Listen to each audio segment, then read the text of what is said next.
Yep, Charlamagne the God. We are the Brilliant Idiots podcast, and this episode is brought to you by Squarespace. Squarespace is the all-in-one website platform designed to help you stand out and succeed online. Squarespace gives you everything you need to offer services and get paid all in one place. Showcase your offerings with a customizable website designed to attract clients and grow your businesses, and get discovered fast with integrated Squarespace SEO tools. Every website is optimized to be indexed with meta descriptions, an auto-generated sitemap, and more, so you show up more often on search engines and bring in more of your ideal customers. Go to squarespace.com for a free trial, and when you're ready to launch, use offer code IDIOTS to save 10% off your first purchase of a website or domain. That's offer code IDIOTS at squarespace.com to save 10% off your first purchase of a website or domain. Let's start the show. I forgot to pray. Hold on. All right, listen. Amen. Andrew Schultz is in here. Okay, Big Low is here. LL Cool Bay, Loren LoRosa. All right, so y'all go ahead and get your hate mail ready now. Go in the YouTube comments. That's all you want. Go on Instagram. No, they go. Here's the thing: Brilliant Idiots listeners hate when me and Andrew not here. Yeah. So if Andrew not here, they don't care who's sitting there. I get it. They gonna talk shit regardless. It's like they love when Nyla's here. See, that's how you know that everything is subjective. Yeah. Tell me why you feel that way. Why do you feel that way? Because y'all have her on. Y'all have had her on multiple times. And I think it was like y'all 500th episode or something like that. What was that number when she was here? 500. 500? Yep. And I was like, oh, she's like an unofficial part of the show because it's a big episode for y'all. So I just thought that y'all listen to y'all people. I know they be on Taylor. Yeah. But they love Taylor because when we be out, that's they be my like, whole I'm a brilliant point. idiot listener. Hi, Taylor. And I'll be like, yo, you famous. And girl. they do the same thing to Nyla. That's my whole point. And I told Alex this yesterday when I was like, yo, let's do an episode this week. Even though we do have, a couple of episodes in the can, like, that me and Hezzy did. But I was like, yo, let's do an episode this week. We bring Loren on. Alex was like, they hate Loren LoRosa, and they hate when y'all have women on. Why you gonna lie? Why you gonna lie? What did you say? What did you say? So I am not, maybe they do hate me, but honestly, I think that's just trendy. What did Alex say? That go with my outfit at this point. I said they don't tend to like when we have women fill in for Andy. Boom. That's what it was. Why? Because they're used to like mansplaining and like all that. I mean, they want to see Charla and Andrew, so if Andrew's not here for some reason, they want to see a guy. What's wrong with a little sexism? What's wrong with a little misogyny once a week? Nothing in your world will work without your wife. Damn. Am I lying? I don't know how it pertains, but am I lying? So what's wrong with a little? Sometimes you need a woman in the room.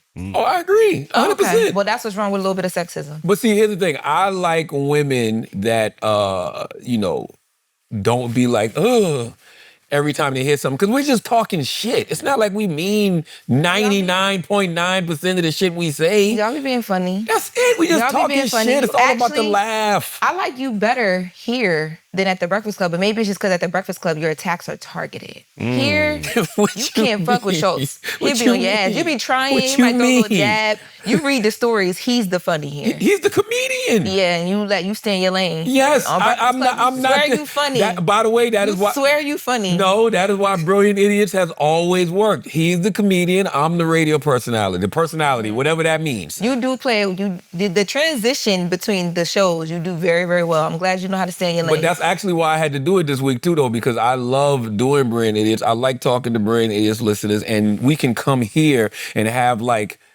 long form conversations about things. That's why I thought this would be a good platform for you as well. But who you gonna be today? You trying to be funny or you a personality? I'm me. Because we need to know. I'm me all the time. Still be targeting me though. Like no, I don't. Every week I get. Let me see your hair.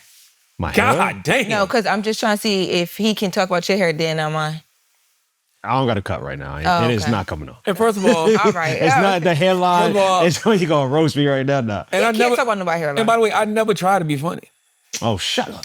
I don't. This nigga. Bro, I this just is like the to talk mansplaining I'm shit. talking about. I never try to be funny. I like to talk shit and I like to laugh. It's in me, not on me. Yes. I like Go to hell. I like to talk shit, lie, and laugh. Oh, we know Those are you the lie. three things Talk I shit like to for do. sure. And you like to laugh. That's it. So what's wrong with that? All right. That's what's wrong with that. That's what makes for good podcasting. Talking shit, lying, and laughing. If you can do those three things, you will have a successful podcast. Lying? Yes. Lying leads to lawsuits. Well, listen, I ain't talking about that kind of line. The kind of line I'm talking about is like, Lord, the way you be yelling at me. When I say things to people that I know are a full-blown lie and they should know it's a lie, but they don't know it's a lie, so they go around and repeat it, that makes me laugh. Ryan Holiday wrote a great book called Trust Me, I'm Lying. You ever read that book?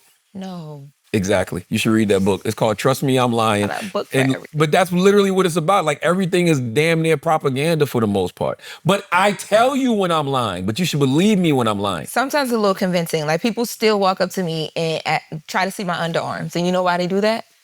Because you went on Breakfast Club the first couple weeks I was there and you told them people I don't shave my underarms. I didn't lie. You was having a lot of stubble. Yes, I shave. He's a liar. I mean, it wasn't like Janelle Monáe, but it was there. People walk up to me and try to see what my underarms are like. I swear, like random people will come up and be like, "He lying. You are shaved." Well, now you wasn't shaved then. Yeah, I'm not gonna lie. I did check your wig out just to see because they be. First of all, it's a sew-in. Oh, I don't know the difference. That's why you need a woman in the room because there is a difference. But they talk about it a lot, and I'm like, it don't look bad like when she's taking pictures and stuff. So it looks. I never said it looked bad. What? You what? Baby. I never said it looked bad. The way you be dragging, it'd be crazy because when I show up places, they'd be like, "You're so well polished." Charlamagne makes it seem like you just from the slums. Like you have nothing. And I'm like, am I supposed to take that as a compliment or like, what? You clean up well was the craziest one. Like, oh my God, you clean up so well. That's because of dirty Delaware. They ain't got nothing to do with us. That's because, stereotypically from Delaware, which man? Don't do that. You better answer. Does he know you potting? Yeah, I'm about to tell him. You better tell him. Tell him what you're doing. Say, what's up, number 2? Or is that number 1? Who is that? There is no numbers. Why do you keep doing this? This is my husband. You don't say hey, hello? babe, I'm doing the podcast. So I'm going to call you back. I'm going to call you when we're done. All right. Thank you. Ain't nobody fucking called her just now. That was some bullshit. Ain't nobody call you just now. I turned it down because I know you be all spam. That was spam. This is a brand new phone. Spam ain't got this one. It's okay. Why? Listen, that's the other thing she's trying to prove now. She's trying to prove she got a man. That's why don't want to. I'm okay with no one you see, she almost told the truth just now. She actually started to say, I actually don't have a man. But she didn't want to admit to it just now. I don't want the world all in that. But every now and then I got to remind people you play a lot. But the timing of that was a little exactly. It's like, yo, I'm about to walk in right now. Call me right now. So that's what it looked like. And I've been backed away from the single shit. I don't even talk about you being single no more. Because you know I got a man. You got 2. No, I don't. I got videos. I swear to God, I don't know what you be talking about. Let me tell you how terrible Loren LoRosa life is. Loren LoRosa life is so terrible. She walks into restaurants, I get texts immediately. You have not even just restaurants, you have no idea how much people hit me and be like, yo, Loren LoRosa here right now. Do they Loren LoRosa here right cute? now. No, they just be like, Loren here right now. And the funny part is I think that's weird also. Why? Because who are you? Why do they send it to you? Who are you? Oh. Mm-hmm. But what? So they tell you that to say what? Like, they be like, yo, your niece in here right now. Loren LoRosa in here right now. Oh shit, Loren in here with a dude right now. Loren in here with a guy right now. Me and my man be trying to go to all the white spots, so nobody even. And what that mean? They don't know. People don't know me. They know me in the white But they don't even know to correlate me with you. All right, that's what you think. You must not know. First of all, let's talk about some things. Number 1, Breakfast Club. Ratings came out today. We number 1, right? Number 1, 18 to 49. Number 1, 18 to what? What is it? 24, 34. And we number 2, 25 to 54. So don't get it fucked up in New York City, okay? Salute to New York City. New York City, thank you very much. So ain't too many places you're going to go in New York and people don't know who you are. How much has your life changed, Loren? My life has changed so much. When you start filling in on the Breakfast Club? 2000 what? 2023. During the auditions? Yes. Yep. When did you notice the change? Instantly. First week. Not the first day. First day was crazy, but I think first day was crazy, but that Wednesday, I think I came on like a Tuesday, so maybe it was the second day. I literally had to like get off my phone. I never experienced anything like that. It wasn't even working. My phone was going so crazy. It was the first day because it was when I said I didn't work at TMZ no more. Okay. And it was just going so crazy. People were like, I'm so happy for you. People were mad that they didn't know I quit the job, but I just never. And then y'all audience, they hated me for a long time. A lot of people in y'all audience hated me. They still do. That's when you know you're doing a good job. Yeah, but you told me a long time ago, you said, Because also, too, my interactions with the guests on the show, because a lot of the guests didn't know me. And it was crazy because I'm like, y'all don't even know I've been working stories about your lives for the last 8 years. So you might not know me, but like, yeah, I've been like kind of intertwined, but you were senior news producer at TMZ. Yeah, but I understood it. But my interactions with the celebrities would really make the audience hate me. And I'd be like, why are they so mad? This is what I'm supposed to do. Like, I just asked the question. And they're like, who is this new motherfucker in here asking these questions like this? Yeah, but you said as long as you're evoking an emotion from people, you're doing something right. As long as you know your intention was well. That's right. That's what you said to me. That's it. So you've been doing Breakfast Club for 2-3 years now. Yeah. Latest with Loren LoRosa podcast is over 5 million views. I just found out 5 million downloads. 5 million downloads, yep. So what makes you think you can walk anywhere in New York City? And I'm not saying everybody gonna know you, but there's a large majority of people that's gonna know you when you walk in a room. I know that people are gonna know me when I walk in a room, but like you can, I at least thought you could feel it when people like, oh, that's the Breakfast Club girl. Not when you too busy, sauced up, drunk. I mean, doing things with your man in the middle of the motherfucking restaurant. The video I got is crazy. First of all, it wasn't a restaurant. What are you doing in the restaurant? So it was a wine bar, and it was so low key. We just went out to dinner. We ended up in a wine bar, and we were just like, oh, let's just go here because it seemed cool. We walked in, and it was like a super white area of Brooklyn, like super gentrified. It's crazy. She think that Unc ain't plugged in with the whites. So we walk in, we hear the music. I'm like, oh, they must be hip white people because they playing. First of all, hip hop is pop culture. 100%. Yeah. But I mean, sometimes in them gentrified spaces, they're not the music we was hearing. I'm like, somebody know a little something. Like this is like hip hop. Then I'm looking around. It's also like, Brooklyn. Yes, but you know it's real gentrified now in certain areas. So I'm looking around. I'm like, there's a lot of black people in here, but everybody was chill. Like we like, oh, we good. He literally said, we good in here. Everybody's chilling. No one said anything to me. Normally, we in a black space. At least a couple people will come up and be like, yo. Guess by the context clues where you're at. I don't remember that he would know. I don't remember the name of the place. Let me see if I still got the text from that night. We was in there having a great time, just, enjoying the night. The next day, he talking about why I get a text of a video with you kissing a man in a bar. I'm like, now see, I never told people what the video was. It's not a man. My God. It's my man. Whoa. Wow. Whoa. That was crazy. But you must have knew that I actually really liked him because you didn't say, you were out on vacation and you came back, but you said you were going to make it a whole topic. You let me live for a couple weeks.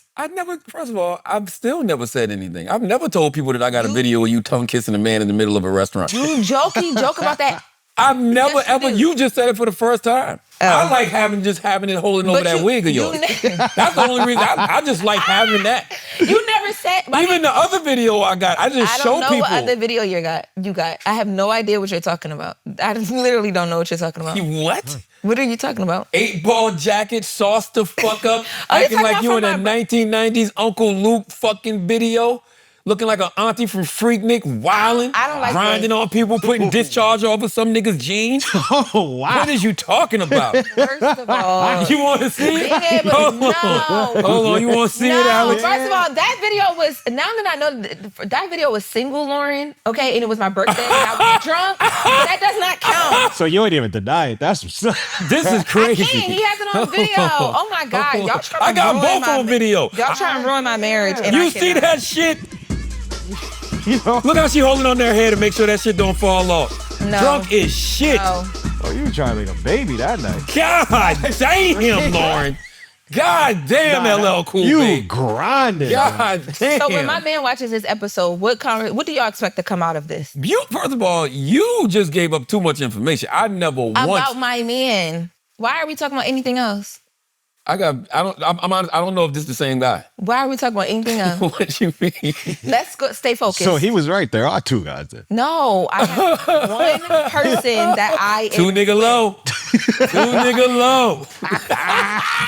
That's your new name, Two Nigga Low. Go ahead, Two Nigga Low. No, don't do that. Don't do that. Do not. I am not out here lying to nobody's son. I'm literally in one direction and I am good where I'm at, and it take a lot to get me here, and I am here and we are happy, and y'all gonna leave us alone. You're right. Do you have a boyfriend? Yes. And is that the guy in that video? What guy? The video I just saw. Of me kissing? Yes. No, the one I didn't show the video. At least now I can tell it. Now at least the cat's out the bag. Y'all know what the other video is. I've never told anybody. But you let us rock for a couple weeks, so you didn't say nothing about nothing. And then one day, I ain't tell nobody. That's how I'm like, oh, I ain't you even know, told this the is my room. husband. I never even told the room, like, yo, I got video of Loren tongue kissing. Crazy tongue kissing too, like.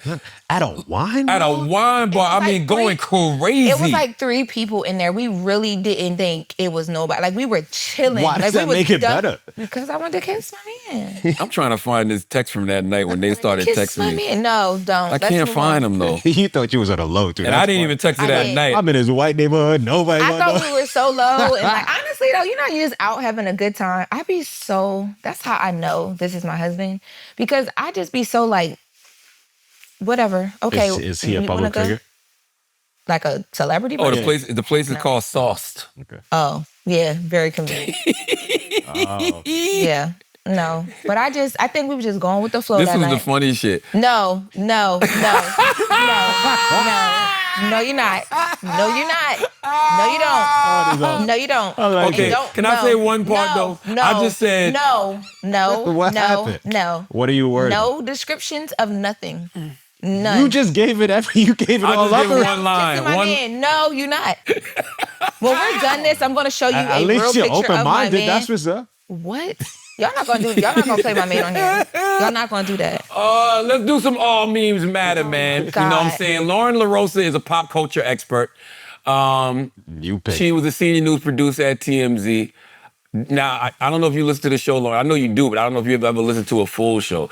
But we start off the show by doing something called All Memes Matter. And this is where we just go through a series of memes. Okay. Okay? And we commentate on whatever the memes are. Did Taylor send these over? Yeah. So she put it with her descriptions, or I don't even know what the fuck they are. Salute to Taylor, man. Lil PJ is actually a month old now. Can you believe it's been a whole month since Taylor Gang had a baby? I'm excited. When I met Taylor, she hated me. She hated men? Yes. All y'all hate men till y'all got one. And I didn't hate men. That hate is literally just like, you're only upset because you don't have one. It's not that you hate men. You're upset that you don't have one. You're looking at everybody that's in a relationship and you really want that. You thought I hated men? No. But that's what I always tell women, and I think I've told you this before, you got to be intentional with your ask. If you run around saying shit like, yeah, I hate men, I don't like guys, fuck these niggas, all of this type of shit, guess what the universe is going to reward you with? Not a goddamn thing. Yeah, okay? Oh, Lord, not her. Man, let's start with Lil Nas X, man. Before we even get, can we just start with Lil Nas X? Let's start with Lil Nas X, because I saw that on the way in today, and it pains me that because you know I'm a mental health advocate. Play it? Yeah, let's play it. Let's listen. Don't be late to the party tonight. Where at? You know where it's at. No, go ahead, babe. No. Go ahead, babe. No. Didn't I tell you to put the phone down? Uh-oh, somebody's gonna have to pay for that.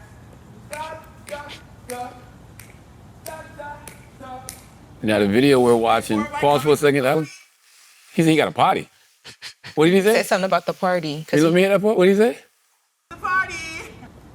Hey, for everybody coming to the party. Pause right there. I don't describe to people what we're seeing. Lil Nas X is walking down the street with some cowboy Carter boots on and some tighty whities. Yep. That's it. Nothing more, nothing less. He's walking in LA. They said he's acting like he's on a fashion runway at 4 a.m.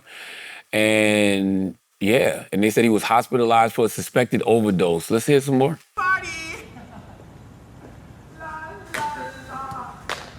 Yes, I am serving you. I am serving you. And you better be at that party tonight. Oh, yes. Yes. Yes, get my good side. Nice body though, man. Baby, the walk is eating down. I don't know if I was allowed to say that because of the circumstances, but What you mean the circumstances? What you mean? He's obviously out of like. He ain't out of it. Oh. Yeah, he's serving. Oh, baby, the walk is serving down. Like he clearly not missing no workouts is what I'm saying. Like it's not like he looks downtrodden. Or a meal. Charlie, you want to compliment anymore? Like you like it? You like it? You like it? What you see? Apparently. Go off, girl. Give me that phone so I can throw it. I didn't see all of this. Throw it far away so you never see it again. Who's following him recording? That was a random person that just rode by him. Don't miss the party tonight. Why are you still here? I don't believe that. So there's About the 4 a.m. in LA and no more angles. So go to TMZ's website. Hold on, that's it. Here's the thing, right? Yeah, go to TMZ website. They broke the story. They said that there were calls to the police from a couple different people saying that there was a man so he was taken to the hospital, but then he was actually booked for battery on an officer because when the officers somebody called the police. When the police came, the officers tried to get him and he tried to get away from them. But go down to There's no video of him in the altercation with the police? Go up, click his name real quick. There's no mugshot? At the top. At the top. Lil Nas X booked for battery on officer after naked escapade. He wasn't naked. Now click the first story after he's laying in the hospital. In the middle. Okay, so this is the one. Go down and it says something about there was calls to police. Lil Nas X roamed streets of LA and tidy whitey. Here's the thing, man. While we're getting the details of this story, I hate that we live in a world where, especially in regards to Lil Nas X, my first reaction is publicity stunt. That was my first one too. I can get what you're saying. That is sad, but when it comes to Lil Nas X, he has done things that people felt like were publicity stunt-ish. Like, and that's what I feel. Blood on the shoes, whatever. But in this story, TMZ says that they spoke to police and they tried to reach out to the reps, but they've confirmed that this wasn't a stunt. This is literally in the story because I'm sure they thought so too. And I'm not saying this is a stunt, but I'm saying this still could be a stunt because even if the police came, you can still put on a show for the police and end up getting arrested. But they took him to the hospital for a possible OD, so there should be some sort of medical something that will be talked about. It should be. I mean, I just hate that we live in this world. You know what I mean? I hate that we live in a world where somebody can go through a drug overdose, have a mental breakdown, and the first thing I think to myself is publicity stunt. Mm-hmm. Yeah. You know what I mean? But I don't know if it's because I just don't believe most of what I see nowadays are because it's Lil Nas X. I mean, I think it's both, but also too the videos. So when I saw this, I was like, that's a heck of a video. Like the video's so clear. Yeah. It's so. But his drawers are clean. You know what I'm saying? His drawers are like bleached white. But matching his boots. How dirty your drawers? He's Lil Nas X. He's not down and out. He just going through something. Wear the rest of his clothes. Body perfectly oiled. There's no oil in his body. Not oil. I'm giving regular moisturized. Looking hard, bro. Yeah, baby. It's giving a little. He's not ashy is what I'm saying. Is this the publicity stunt? You right? Listen, he just looked like, where there's no other accessories, like nothing, like no belt, no, you just took everything off. You need a second? Go to Lil Nas X's Instagram because there was a video he posted, I think it was like a day ago, and I was like, this is weird, but I was like, it's just Lil Nas X being who he be now. Was there a Cowboy Carter concert in LA that night? Like, why he had on boots?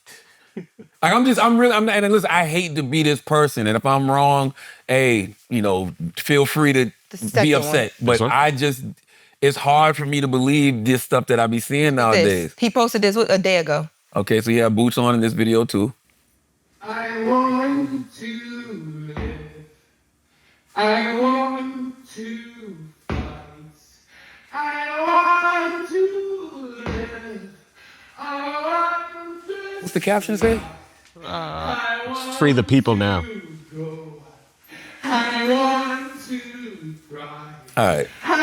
So listen, in this video, he's got on cowboy boots, a robe, and a man purse. And a tambourine. So clearly, under that robe is tidy whities and nothing else. And he's got the cowboy boots on. You said this was a day before? Those are different boots. Clock the accessories. Those are tan. He was in white boots on the street. Oh. You see what I'm saying? Yeah. So what I was saying is maybe this, if it isn't a publicity stunt, there may have been signs within the last 24 hours that he was dealing with something. Because people in the comments are just like, you all right? Bring Lil Nas X back. Like, what's going on? But free the people now? I don't know, man. Listen, I hope that, all of this is true because I still want to believe in people. I want to believe that, people aren't out here just like really selling their soul and really like fuck it and doing all types of wild shit for attention. Sadly, as sad as this story is, I want to believe it's true. Like, I want to believe that, he did have an overdose and he did, have a mental breakdown. But this feels like very I want publicity stuntish. I would want the opposite. I hope this is just a publicity stunt. I hope he's not going through something. True. No, that's a great point. I would rather him actually be going through this. I don't want to believe we live in a world where people pretend to do shit like this. But we know that already. This though? Yeah. God damn, yo. You gonna go this far? You gonna go this far, pretend to overdose and get arrested for what?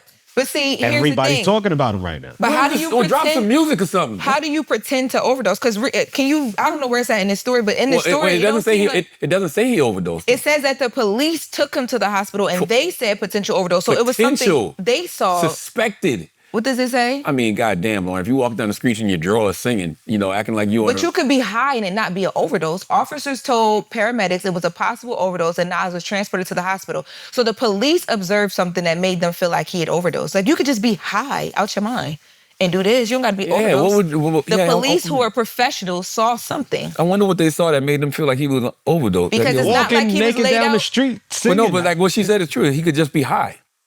I don't mean he overdosed. You know what I mean? Like, what did he do that made him? What did he do that made him look like he had an overdose? And it says several people in the area had reported to LAPD that they saw a nude man walking in the road at 4 a.m. This is not like a low-key road either. This is Studio City. By the way, the Naked Cowboy been doing this shit in Times Square forever. Ain't nobody ever called the motherfucking police on the Naked Cowboy. The Naked Cowboy been walking around in underwear and cowboy boots with a guitar in the dead of winter, and ain't nobody ever called the police and said, yo, man, there's a motherfucker out here, with underwear on, tighty whities and some cowboy boots and a guitar. In the dead of winter, the Naked Cowboy be out there. So I don't know. This story just don't feel right because this is not. I hate to say it, this ain't some abnormal shit. It's really not some like. Yeah. I'm sure in LA, you used to live in LA, Loren. You've seen junkies doing crazier shit than this. Junkies, but to be Lil Nas X, he's a superstar. Well, you don't like that word thrown around easily, but no, he's not. He's a big celebrity. You recognize him instantly by face, white, black, yellow, red, no matter what type of person you are, you would recognize Lil Nas X. Even if you don't, there's a chance that out of 5 people who saw him, at least 3 or 2 knew. If I was driving down the street and I saw this spectacle, all I would think to myself is, oh, Lil Nas X shooting a video or something. With nobody, ain't no camera. Nowadays, yeah, there is a camera. If I drove by and saw a person in the car recording him and he walking doing the runway shit, I'm like, Lil Nas X wildin' again. That's what he does. What's the dip he did? Show me. Say you saw what he did. No, show me. Well, that's just when you're trying to suck your own dick. But that's a whole other thing. But that's like I wouldn't have thought nothing of it. Like, so I want to know, because nothing in this video that I've seen makes me be like, oh, he bugging. It's Lil Nas X. Yeah, but you got to think about this, what we've seen from Lil Nas X. The person filming him is the only person there. And that's what makes me even more suspicious. Before that, it was just a man walking alone. That's the crazy part. I don't know. Yeah. And then once he realizes Lil Nas X, now he's like, oh shit, I'm about to get paid by TMZ. Oh yeah, right? Yeah. Go to the one for charges. TMZ pay for this? Yeah, they pay.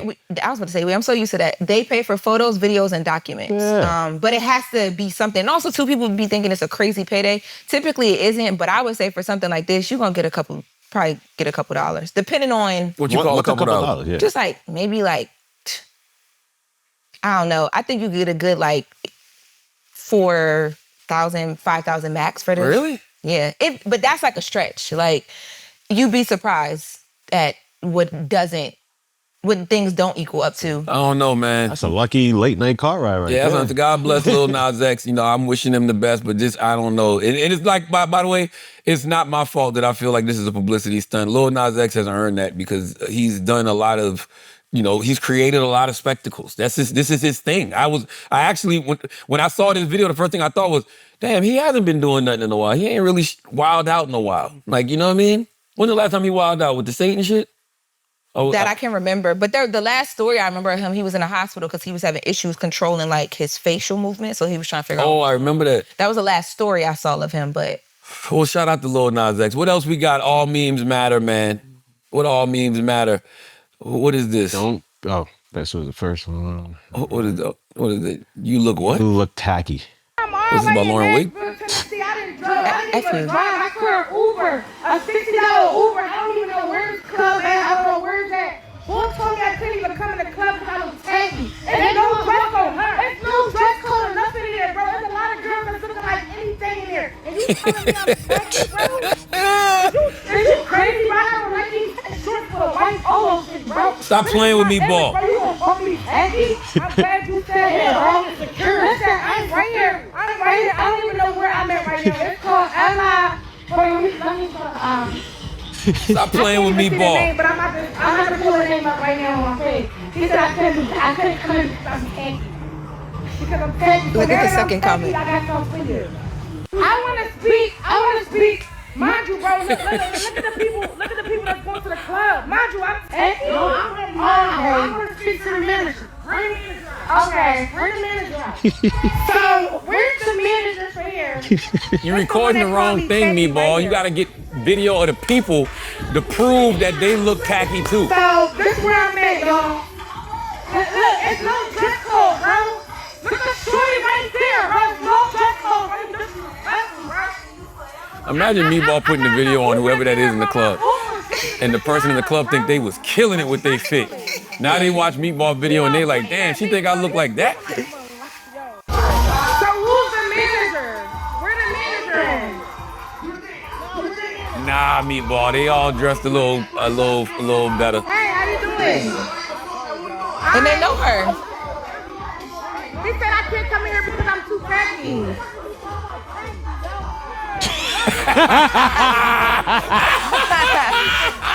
Yo, Stop. they showing Meatball love, the bottle girls or the waitresses or whatever. Oh, or here you just call me tacky. You said I can't come in because I'm tacky. I'm tacky. Let Meatball in the fucking club. Did she ever get in? That's what I want to know. We don't want to get in. They trying. He just disrespecting my character, bro. All right, listen. The headline is Meatball says she was denied entry to a popular spot in Nashville after security told her she looked tacky. I'm embarrassed. First of all, Meatball looked perfectly fine to me. She's right. Everybody that I see going in the club is dressed similar. Meatball look like Meatball. He look like fucking Meatball. That's how Meatball Somebody in the comments said she walking around looking like Lil Nas X. That's fucked up. All right, because she told me nothing about Meatball looks like Lil Nas X, okay? Like nothing at all. If Lil Nas X stand next to Meatball, it look like the number 10. But let me tell you something else. Motherfucking Meatball is cool as shit, man. You gotta let Meatball in the club. But Nashville is white Atlanta. I don't know if y'all know that or not. I love Nashville. That's one of my favorite cities. So how the manager, the promoter didn't know who Meatball was? Because she all over the gram scoping They the do scene. know it. Everybody's coming out there saying, what's up, Meatball? So it ain't let her in. Maybe they did. Did they ever let her in? Let's watch the whole video. I don't know. Did she ever get in the club? Bro, no, he needed to be removed. Bro, he needed to be on punishment. Yeah, Is that a manager or a security guard? Oh, a security guard. People are freaking out, by the way, they, like holding cameras and excited now that they see her. Yeah, that's fucked up, yo. I guess this is the guy at the front that didn't let her in. Right there. And I feel like Don't ever beg to get in nowhere, y'all. Listen to Unc for a second, man. Don't ever beg to get in nowhere. If you go to a club or an establishment and they don't want to let you in, just say peace. Like, no, I get, why Meatball probably did what she did, but it's just like, don't even give them that satisfaction. You know what I mean? Like, I don't never trip. And you know what I hate? When you go to a place and, they don't let you in, but then somebody be like, yo, you know who that is? And then they want to let you in. Nah, I'm cool. I don't want to be in here. I don't want to be in this establishment. I don't want to be in here because of, who you think I am or because of who somebody told you I am. If you don't think I'm... When's the last time you couldn't get in anywhere? He don't even ask though. No, but I won't say that. I learned that from you too. Exactly. You don't go nowhere. It's easy to say that shit. But when you go, but also you gotta move different when you go places. So you can't be like, hey, I'm coming. Like you come, it's like CIA agents, it's all these things. Like, I don't even like to tell nobody I'm showing up nowhere. Exactly, that's what I'm saying. Because but here's the thing, because I don't want any type of special treatment. Like I when I go to people's establishments, I like to pay my way in. I like to pay for what I'm eating. I like to pay for what I'm drinking. Like I don't want any, like, what's the word? perks. Like I want everything to be regular. But what about, not saying this about Meatball, because she's booked. Like people love Meatball. She's on the show now, all that. What show she on? She was on, was it Baddies or what? I think she was on one of them Zeus shows. I ain't want to admit it, but I have no idea who Meatball is. You know who don't? Meatball She from is? Philly. Nah, I fuck with Meatball. I will show you her video. I feel like, so during the pandemic and all the riots and stuff, I feel like that was her like big moment because I don't want to say, but it was something involved with the looting. I don't know what her role was, but Are you accusing her of a crime? no, I'm not. But it was something where like she was trying to do the interview and her mom was telling her, don't do it. It was super viral. But she's super funny. She's from Philly. I think her energy is really great too. That's all I like. I don't know she Meatball. get into crazy not topics, but crazy little memes. But her energy is real good. Like That's what I see. Yeah, I see she a went to pleasant Gilly and person. Wallow birthday party. Remember that? When she was at Wallow birthday party and she was dancing with everybody and she had her makeup done and all I that. remember a video with Beanie Siegel. I don't know about the Wallow. I don't remember the Wallow thing, but I just like her energy. See, I worked in Philly. I did radio on 100.3 The Beat in Philly back in like 2009. So I love Philly. Philly always shows me a lot of love. So when I see Gilly and Wallow and Meatball and people like that, like they represent what the city of Philly is to me. You know what I mean? People like Charlamagne, you know, and don't get me wrong, the Kevin Harts and the Will Smiths and all of them do too. Like there's a certain thing about you in Philly, especially when you're still there, living there today. It's just a certain pleasant energy. You know, everybody know Philly get busy. But when you meet the Meatballs of the world, she just got a good energy, like Loren said. So I've never met her that I remember. I never met her either. She's funny as hell. Yeah, I just like her energy on social media. And she got a brand too that I think people don't even catch it, but her Ain't Nothing brand that she be pushing it because she's so viral. So she put on her hats. She be having people in her hats. She got merch? Yeah, look, it's a whole brand called Ain't Order Nothing. some Meatball merch, man. Salute the Meatball. Yeah. Salute the Meatball. What else we got? Alex. You want to take This the brand. pay some bills? Damn, already? How long we been talking? 35. Oh shit. At Ain't Nothing brand, shop now, Ain't Nothing. That's what shit, because Meatball be like, ain't nothing. I'm gonna order some Meatball shit tonight. Let's pay some bills. Salute to Squarespace. Yes, this episode of The Brilliant Idiots is brought to you by Squarespace. Squarespace is the all-in-one website platform designed to help you stand out and succeed online. Whether you're just starting out or scaling your business, Squarespace gives you everything you need to claim your domain, showcase your offerings with a professional website, grow your brand, and get paid all in one place. Make smarter business decisions with Squarespace's intuitive, built-in analytics tools. Review website traffic, learn where to focus engagement, and track revenue from bookings, invoices, or product sales, all from one place. And with Squarespace's collection of cutting-edge design tools, anyone can build a bespoke online presence that perfectly fits their brand of business. Start with Blueprint AI, Squarespace's AI-enhanced website builder, to get a fully custom website in just a few steps, using basic information about your industry, goals, and personality to generate premium quality content and personalized design recommendations. No matter where you start, your website is flexible to what you need with intuitive drag-and-drop editing, beautiful styling options, unrivaled visual design effects, on-brand AI content, and more ways to list what you offer, no experience required.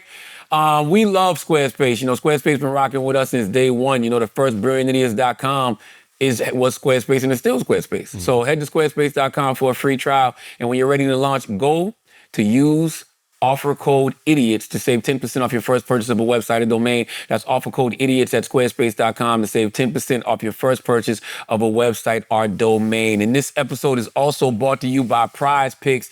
Hey man, salute to you, Prize Picks. You know preseason football is underway, baby. Okay, and college football is here. It's all about my Dallas Cowboys. It's all about my South Carolina Gamecocks. So don't miss any of the action this season on Prize Picks, okay? Prize Picks is simple to play. Just pick more or less on 2 to 6 player stat projections. If you get your picks right, you can cash in and win up to 2,000 times your money. Prize Picks is also the best way to get action on sports in more than 40 states, including California, Texas, Florida, and Georgia. Prize Picks puts their members first, so all withdrawals are fast, safe, and secure. Prize Picks invented the flex play, which means you can still cash out if your lineup isn't perfect. You can double your money even if one of your picks doesn't hit. Prize Picks is the best place to win cash while watching sports. Join millions of users and sign up today. Download the Prize Picks app and use code IDIOTS to get $50 in lineups after you play your first $5 lineup. That's code IDIOTS, IDIOTS, to get $50 in lineups after you play your first $5 lineup. Prize Picks, run your game. Now, Loren, this is the segment of the show where we do church announcements. So we talk about what we got going on. So I want to tell everybody, make sure you go pick up Cheryl McKissick Daniels' book, the Black Family That Built America. I thought I had a copy with me, but I don't have a copy with me. But it came out last week. It is the latest release on Black Privilege Publishing. McKissick & McKissick is a 5th generation owned construction company, Black woman owned, minority ran construction company. So fire. Oh man. She's very much like what I aspire to be.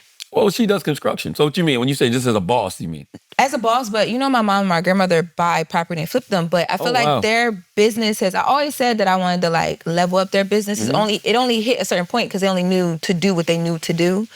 And one of my homegirls in Wilmington, shout out to Evolve, she got like a Black woman in contractor's license. And the government gives you grants because not a lot of women, particularly Black women in urban neighborhoods, are doing construction companies. So she was able to buy a full block in one of the neighborhoods I grew up in. So she has a development company and construction company now. And I was looking at that and I'm like, this is how I do it. This is how I take their business to the next level. Like I want to be a mogul in that. So seeing their story, I'm like, that's crazy. And that's why you should read The Black Family Who Built America by Cheryl McKissick. Lincoln Field, they contributed to Lincoln Field in Philly, the Barclays Center, JFK Airport, all types of stuff, man. So go out there and buy that wherever you buy books. And thank you to everybody who has been supporting this Illuminati, my comic book series. Both 2 issues are out right now. It is a 5-issue series that tells you all about the Black Illuminati. This is actually the whole graphic novel with all 5 issues in there. But the first 2 are in comic book stores right now. So go check your local comic book stores and go pick up Black Illuminati. What church announcements you got, LL Cool Bay? I just want you guys to go and download, subscribe to the podcast, The Latest with Loren LoRosa, because I don't even be knowing when we hit, how come it doesn't like ding or something when you hit like another, talking about? Like when you hit a certain like, okay, boom, here's 1 million, here's 2 million. Like I wanted this podcast to be so huge, not one, it will be. So I want y'all to go and listen.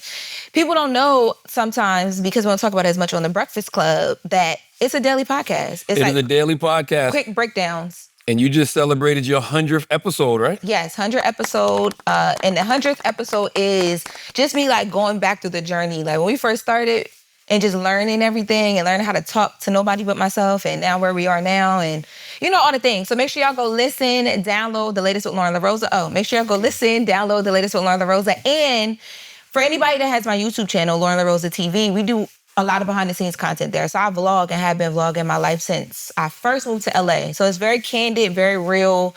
Here's what I'm going through. Here's what I'm dealing with. And I'm about to get back to that because now I feel like I can talk. I laughed my ass off the first week you launched your podcast because they came out the woodworks hating on you so hard. Oh my God. But I told you that was going to happen. I never see, first of all, I feel like when you get to a certain age range, you shouldn't even be allowed to be a hater. But it seems like the Maddies don't have an age cap. There's no ceiling on hate. It's just like. Oh no, the older you get, if your life isn't what you want it to be, and you see other people around you and they're actually prospering, the hate gets worse. Yeah.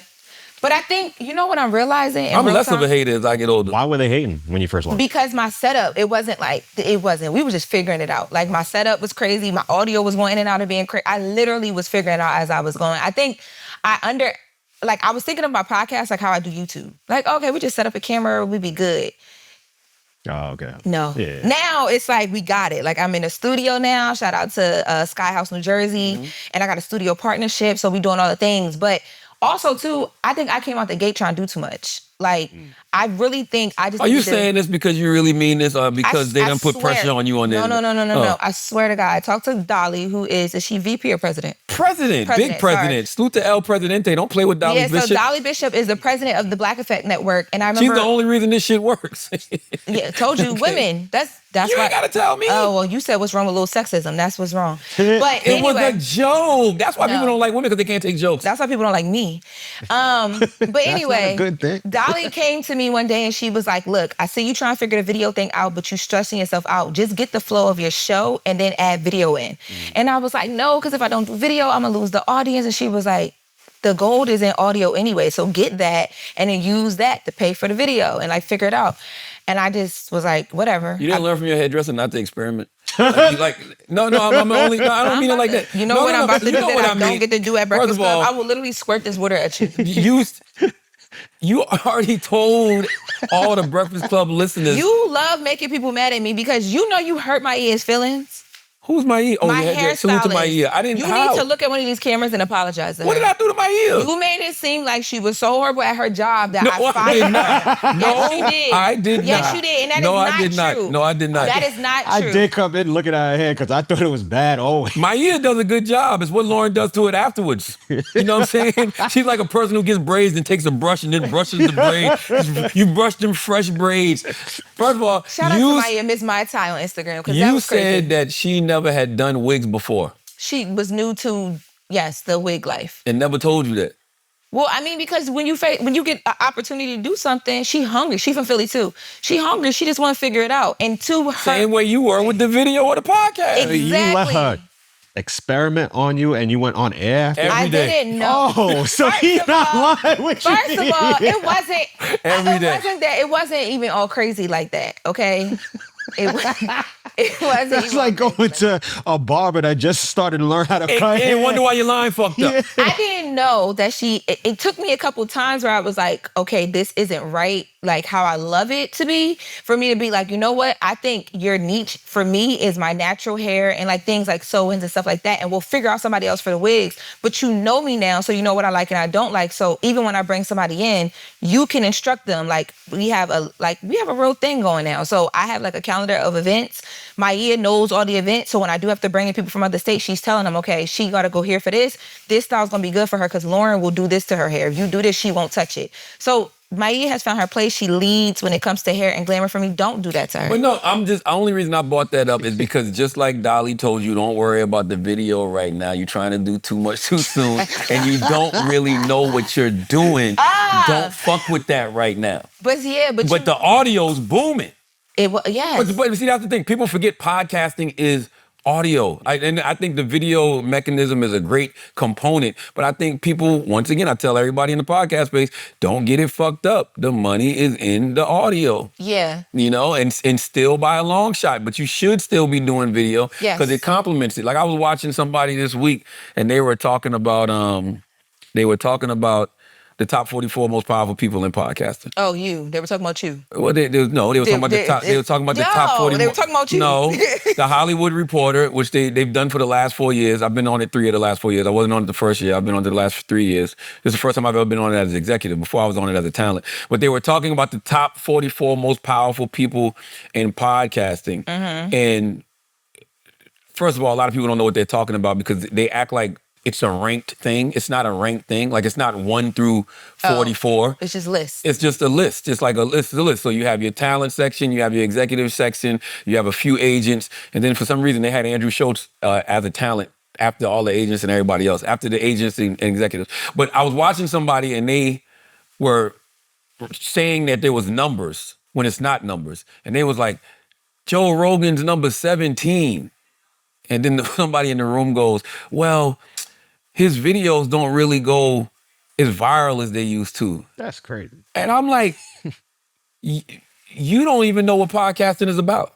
Yeah. You made that statement. You clearly don't even know what podcasting is about. Is if you're saying Joe Rogan's video, first of all, I see Joe Rogan videos all across my timeline, all the motherfucking time. That's number one. But number two, go look at his audio download numbers and then get back to me. Yep. See, but I That's didn't, it. I didn't know that though until I started talking to you about podcasting. I honestly didn't know the difference. I knew that you could sell audio and video differently, but I didn't know that the gold in podcasting wasn't audio and that video is great and you can make money off of it and it's a marketing tool. I didn't know the difference. Podcasting is an audio medium, just like radio is an audio medium. There's a lot of radio stations, as you should, Breakfast Club has been doing it since day one, who record their radio programs and put their content out on a daily basis. Yeah. But we're still a largely audio medium. Podcasting, radio, it's audio. Like that's what the podcasting world is. Like you can go on Mel Robbins' page right now and look at Mel Robbins' YouTube videos and they do well. You know what I mean? You know, you hundreds of thousands. Some might hit 1 million, but her audio numbers be Go crazy. stupid. Like when I did Mel Robbins' podcast, the video online might have, I don't even know, maybe 400,000, 500,000 views. But the audio numbers is like 9 million, 10 million. Yeah. It's a different ball game. So when I hear people talk, I'm like, you don't clearly understand the podcasting game just yet. But don't get me wrong, you do need a video. I personally think you need a video component. Yeah, well, now I have it. Now it's just getting used to like posting it all the time, on time. And it's the consistency of it. When normally I'm just used to doing a vlog when something happens. But it's like now it's like, no, every day. And I'm trying to figure out, do I get somebody that does that so I can make sure it's consistent? It's so much to it, but you don't figure that out until you in it. But when Dolly told me that, I was like, I tried for a long time. I was tired. I was exhausted. And I was like, you know what? I'm going to take a break from video. And when Diddy start, I'm going to just do iPhone video. And it worked. And she literally, I always hear her say, don't stress yourself. Like, learn your lane, do it, and then you add more on. You're stressing yourself out too much right now. You're doing too much on it. I always hear her voice tell me that. And it worked. It's true. It's true. Future look a little stressed out. Speaking of, we were talking about I don't understand fucked up hair. You think he went to your person? No, they don't. You think he went to your person, Loren? Future's got a new look. What's it giving? I saw somebody say he went from Wanda Sykes to Lori Lightfoot. You know what I'm saying? The mayor of Chicago. The mayor of Chicago. No, I'm not even gonna hold you. For real.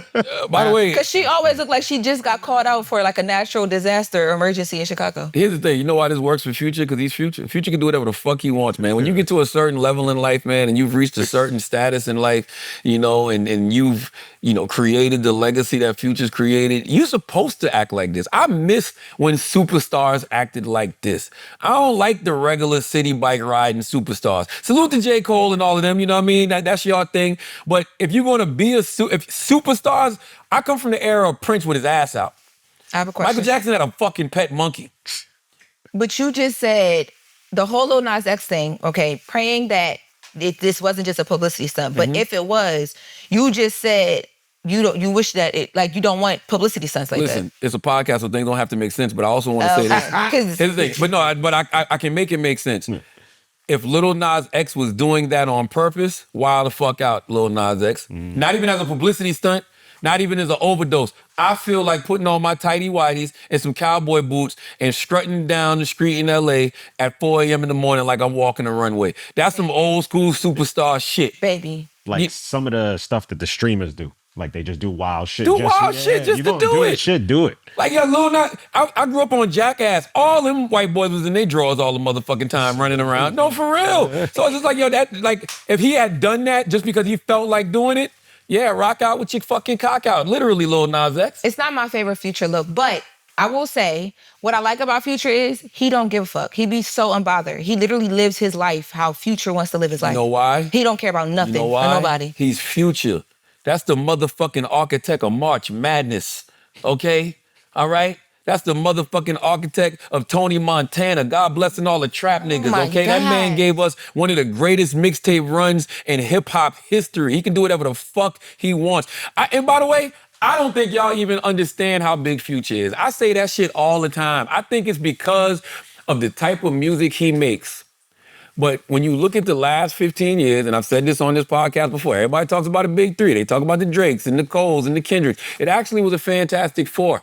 And his name was motherfucking Future Hendrix. Do you know Future, there's only like 4 or 5 artists who got more #1 albums than Future? I think so. Look that up, Alex. It's only like 4 or 5 hip-hop artists in the history of hip-hop who got more #1 albums than Future. So you're saying that the big 3 conversation should have been big 4 and Future would be 4. You goddamn right. But it's not even close. But to play devil's advocate, I think people will argue that. You talk about J. Cole, you talk about Kendrick Lamar, you hear their lyrics clearly. People like to say, I don't even know what Future be saying, regardless of the impact of his music and the sound. Get high, you'll understand. Because we can't deny people do try to deny the impact of his sound and his look, the way he was dressed, the ponchos, all the things, right? There was influence there, but people will say those are lyrical artists. You don't even know what Future be saying. Yo, I can understand Future, but I do concede your point. Yeah, I absolutely agree. But also, he's the most influential out of all 4 of them. Go off. For a whole generation, the last 10 to 15 years. Oh, you mean because he carries into so many different generations, is what you're saying? I'm just saying he's the most influential. Like, everybody was trying to sound like Future. Sound. Yes. Yeah. Okay. Yes. Because I think, because you talk about Kendrick, well, even over Drake, Yes. Yeah, nobody wants to dress like to Drake. wear Okay, our yeah, true. sneakers. You don't Except for Eli that work with us at Breakfast Bro, Club. and they be having fur on the inside of what them. I'm It's weird. saying. But yeah, so Cross, yes. But yeah, I so would agree. Weirdly enough, I never thought I would agree to that. But Jay-Z 14 number ones, Drake 14 number ones, Kanye 11, Eminem 11, Future 11. And then the next person is J. Cole with 6. Think about that. But There's only 4. Who you say? Jay-Z, Drake, Kendrick. Jay-Z, Drake, Kanye, and Eminem. Yeah. Only 4 artists in the history of hip hop have more number 1 albums than Future. How many number 1 albums Future got? 11. 11. Y'all motherfuckers, man, y'all do not appreciate. I'm from South Carolina. So I'm just gonna say I'm sick of the South disrespect. I was about but there's to say, a lot it's of 'cause he's disrespect still that in comes from Atlanta. Atlanta. I'm It's telling because you. he's still in Atlanta. Come on, because man. And he talks about how he hated it. But remember when he was dealing with Sierra and he went to LA and he was doing all the things, people were like, oh my God, because he's with Sierra, his star is rising. No. I mean, that relationship was a topic, but I think because he was in LA, people considered him a celebrity. People never give Future. They're gonna be mad that you said that. They don't give it to him the way that they should. I think it's the type of music that he makes, meaning that J. Cole, Drake, Kendrick, they all make music that is more commercially digestible. March Madness is the theme for so much, though. March Madness should be the theme for March Madness, and it's not. True. Every fucking March. It's never been? Not that I remember. Every fucking March when we watching NCAA college basketball, you should hear that in the background. Going in the commercials. Forgive me if it has and I haven't You caught gotta it. look that up. It's never been. Think about the majority of people who watching college basketball. They know Future. What? It's more white than the NBA. Who do you think is buying Future music? No, I'm not even going. You can't. But that's what I mean. If he was out of Atlanta, living the whole celebrity lifestyle, doing his purple hair shit, you wouldn't say that. But because he's in Atlanta, he's very to himself. He's still outside with the niggas when he want to be. People don't. To even say that white people don't listen to Future, they love him. They love him. Word for word. March Madness, jumping up to and have down to this their many college number ones, games. yeah. I was at Drake's show when it was him and Future when they went on tour together. Them, and by the way, that was the most diverse audience I had ever seen in my life at a hip hop concert, ever. I'm talking about, that shit looked like the United Nations. It was white people, black people, Indian. I mean, everything was represented in there. And they was wilding out the Future shit. Wilding. They love I him. just think it's the type of music he makes. Because you think a song like Molly Percocet, he had to turn it into represent. Gotta represent. Yeah. You know what I mean? Like I just think he don't make that type of commercially appealing music. But the fact that he still does, he still has sold that many records. Come on, man. I'm just sick of the Atlanta disrespect. Because there's a couple people that we don't give the props to. It's motherfucking Future. But then we had this discussion on Breakfast Club earlier this week. Little motherfucking Jon. And Lil Jon went viral this week because, of his physique. But it's just like, Lil Jon is one of the most underrated, unappreciated producers and cultural figures in hip hop ever. Lil Jon is a top 3 to 5 hip hop personality ever. When you can be when you can be spoofed by a comedian named Dave Chappelle. Okay. When you have such a character about you that you can be spoofed and everybody know who you're spoofing, you are one of the top 3 to 5 hip hop personalities ever. There's only a few. Do you feel like Tupac, Lil Jon, Lil Wayne, Snoop, give me another one. Busta Rhymes. To a certain extent, Busta, DMX. Oh yeah. That's my 5. Would you do it? I don't have Busta up there. DMX, Lil Jon, Tupac, Lil Wayne, and Snoop. And Snoop is kind of, because there's really only one Snoop. But DMX, Lil Jon, you ain't never in your life even met people like that. Do you think, how people be like, there's no more superstars in general, but especially no more hip hop rap superstars? Do you feel like it's because people's personalities aren't, like those were personalities, but they were really just, like Lil Wayne really is just Lil Wayne and he does all his little things. And DMX is really like DMX. He really walked around with the dogs. Busta Rhymes is really on some like 1%er, next level, like, like. 1%er? Yeah, he talks about a lot of the 5%. 5%. Sorry, Jesus Christ. I knew it was a percentage of something. That's fine. They gonna be mad about that. I thought you were talking about his wealth, but then I'm like, what? She's a journalist. She don't even know her percentages. Like, yeah, I failed math. No, that's different. 5%. You talk about the gods and earth. That's I know. different. It was a joke. I mean, you made it a joke. But Okay. But anyway, do you think that that's why though? That's why we don't have the superstars? Because they're not naturally these big characters. No, I don't think it's that. I think that what celebrity was just isn't anymore. Like celebrity used to really mean something. Like back in the day, I was born in 1978. So the 80s and 90s, like, you know, having some sort of celebrity, like you actually had to have an incredible talent. You know, and usually the more talented you were, the more celebrity you had. Denzel Washington was just talking. You know, so it's like, I think that the way, the barrier of entry to get into, I guess, celebritydom is the bar is fucking low as shit. You know what I'm saying? Like, and I'm not saying this to shit on anybody, but you just saw people going crazy over Meatball. Meatball don't sing. You know, Meatball don't dance. Meatball don't drop 40 a game. But you know why people love Meatball? Because they feel like this my homegirl from over there around the way in Philly. And so how many people do they feel like that about in 2025? Because of social media. Like anybody can, you know, become a so-called celebrity in 2025. So if everybody is a celebrity, what is celebrity? Yeah, but celebrity is different than superstar. Like I still think that superstar. Drake is a superstar. Kendrick is a superstar. Drake moved too. I agree with you, but I think Drake moves a little bit too regular. He's still a superstar, but I think he walked down the street. The street shuts down. Regular? But also Drake and Kendrick, I don't even count them because Drake and Kendrick didn't come up in this era. Yeah, they're different. Yeah, they're still a little bit. I feel like I don't even know what generation you would call them, but that might have been the last wave of like that big of a. They were before streaming. Okay. Like they still had to sell physical copies. Like when Drake's first album came out, Kendrick's first album came out, they still had to sell fucking CDs and shit like that. You know what I mean? I own Drake and Kendrick CDs. Would you put Travis Scott? He's the same time as them? No, I feel like he's a little younger. Travis is definitely after them. But he's a big name though. He can't walk down the street. Yeah. But Travis has an air of mystery about him. Yes, he does. And he's really good at it too. Like Travis, I'm sitting here thinking, and maybe this is just me being in a bubble, the only Travis Scott interview I can remember seeing is the one I did with him.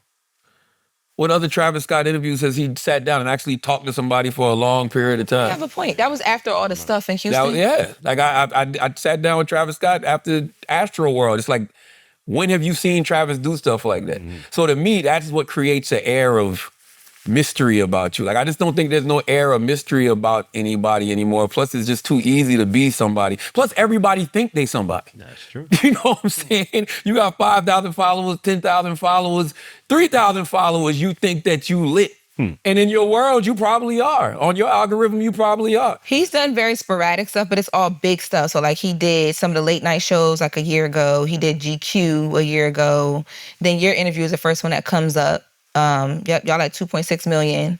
Tonight Show, GQ, yeah. So he's very sporadic and it's all big name stuff. But I guess then last thing on this would be, so if you coming up in this and you want to, like you aspire to get to a point of like that type, it's not even you want that type of celebrity, but you see where, like Denzel Washington is so good that he has legacy from his career. A lot of the fast stuff, there's no legacy. You just lit, you make what you can off of it, and you figure things out. How do you get to that point trying to come up in this time period? Oh, that's one of my favorite Bruce Lee quotes. Hold on. I'm going to tell you right now. I actually posted this today when we posted about Breakfast Club being number one in New York again. I think streamers are probably today's superstars. Hold on. Yeah, but I think even that is... Always remember long-term consistency trumps short-term intensity. Yeah. That's Bruce Lee. Long-term consistency trumps short-term intensity. That's why you hear people like, we had Sierra on Breakfast Club this week, and Sierra was like, y'all done seen so many people come and go. Yeah. Imagine how Denzel feel. Imagine how Jay-Z feel. You know what I'm saying? Like they got, you might have seen so many people come and go, but I've been consistently me all this time. I think it's so funny when I watch these memes and they always be like, it's a meme that goes around and says, Jay-Z was never the hottest artist in a year or some shit like that. Like DMX was hotter than him and this person was hotter than him, which is not true, right? Hard Knock Life, it was all about Jay. DMX did have a great year that year. But my point is, do you want that 1 or 2 hot years? Or do you want to have this super long career that Jay-Z's had since 1996 where you just keep seeing him do this? Yeah. Regardless of how you feel about his music, you might like Reasonable Doubt better than 444. But he just keeps doing like this, you know, in every way, and diversifying his portfolio in every way. That's why that's what I look at. I look at the longevity of things. I look at people who've been, you know, consistent for a long time. That's why when, you know, I never look at ratings numbers, but when I think about Breakfast Club and we going into our 15th year, and we, you know, #1 in all of these different demos, not just in New York, by the way, all around the country. Like, that shit is dope. Yeah. Because we've been doing it 15 years. Fuck yeah. Like, longest running hip hop morning show, nationally syndicated hip hop morning show ever at this point. So, you know, thank you to the Loren, LoRosas, and the Just Hilariouses, you know. The Scarves and the Lives. Listen, everything counts. It does. Everything works. That was another moment too when I realized, I was like, okay, shit is like different now. Like, people care. Because I'd never been the story, like, ever in my life. And I remember that weekend I went out somewhere. I went to Girls Love Karaoke actually that week. And I saw Jim Jones, and I had called him a couple times. I always call him for like comments and quotes on stories. And he literally came up to me and was like, how does it feel to be on the other side? And I was like, damn.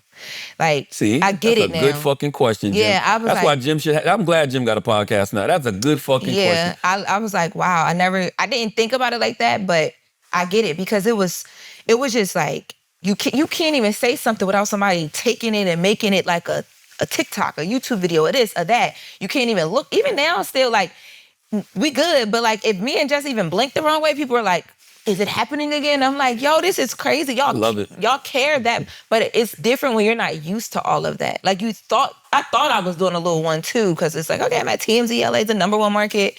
Then I got here with y'all, and then when that happened, I was like, holy shit. Like, I went and got a second phone because so many people were contacting me after that. I was like, that's not why you got a second phone. That is why I got a second phone. I wanted Two nigga low. Yeah. Two nigga low. Why do you want me and my man?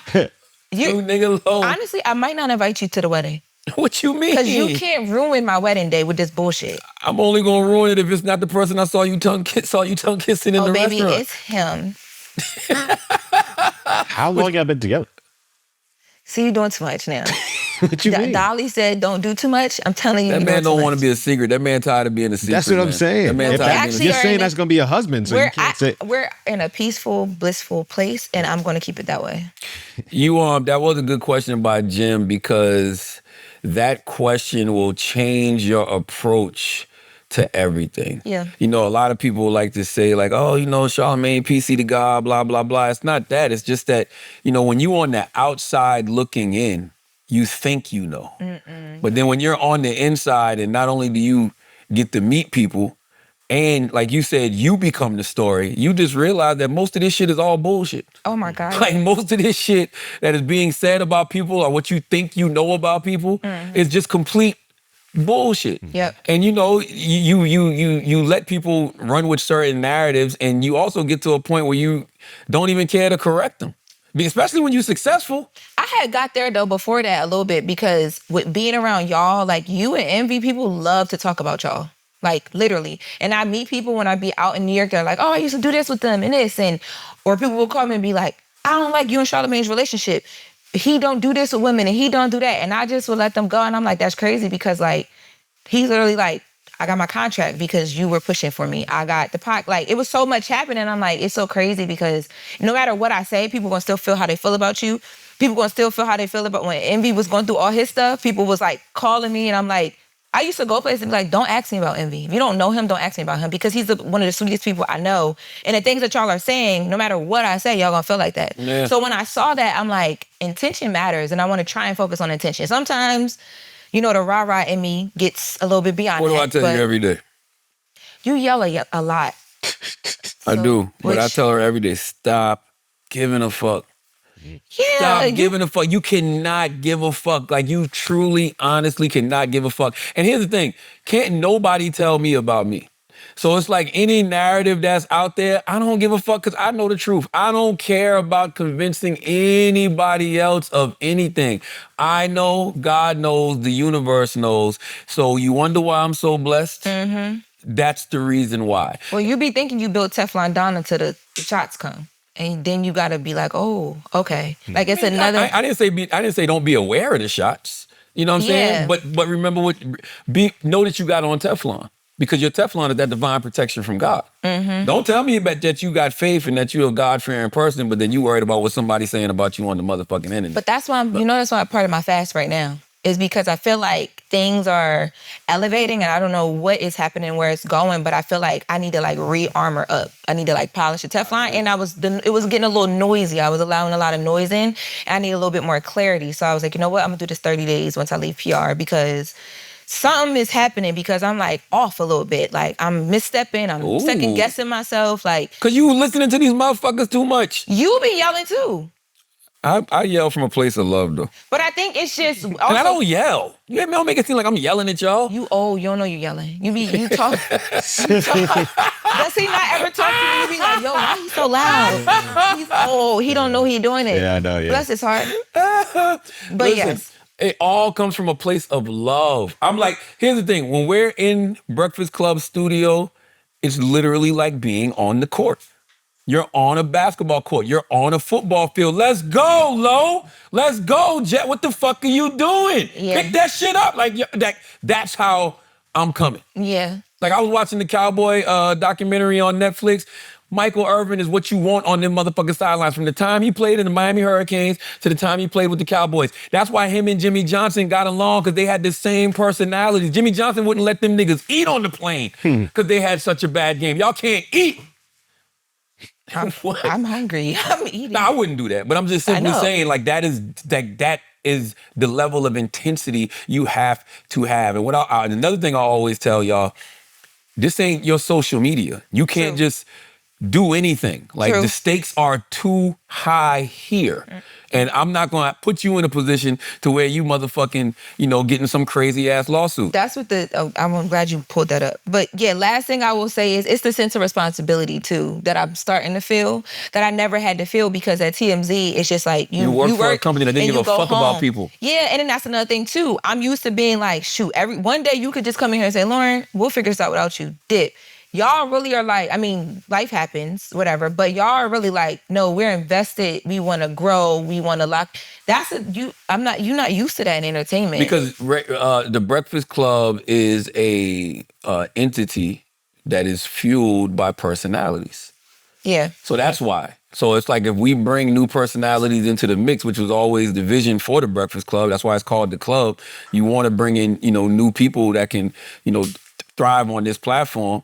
You're invested in that personality. So it's not like if I bring this person here, this person, like you said, now you become part of like this extended family and people give a fuck about what's going on in your life. That's why, man, salute to Wendy Williams. Wendy Williams gave me the best piece of advice ever.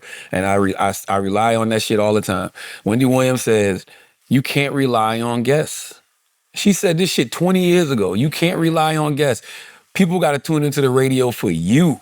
They got to give a fuck about what you think about things and what's your opinion about things. You got to be able to create news with who you are. And I always think about that. So investing in personalities is the ultimate thing to do in 2025. Because how many times are you going to interview Beyonce? I've never interviewed Beyonce. How many times are you going to interview Drake? I've never interviewed Drake. He would never. How many times are you going to interview Rihanna? I've never interviewed Rihanna. How many times are you going to interview Lil Wayne? I've never interviewed a Lil Wayne. Oh, wow.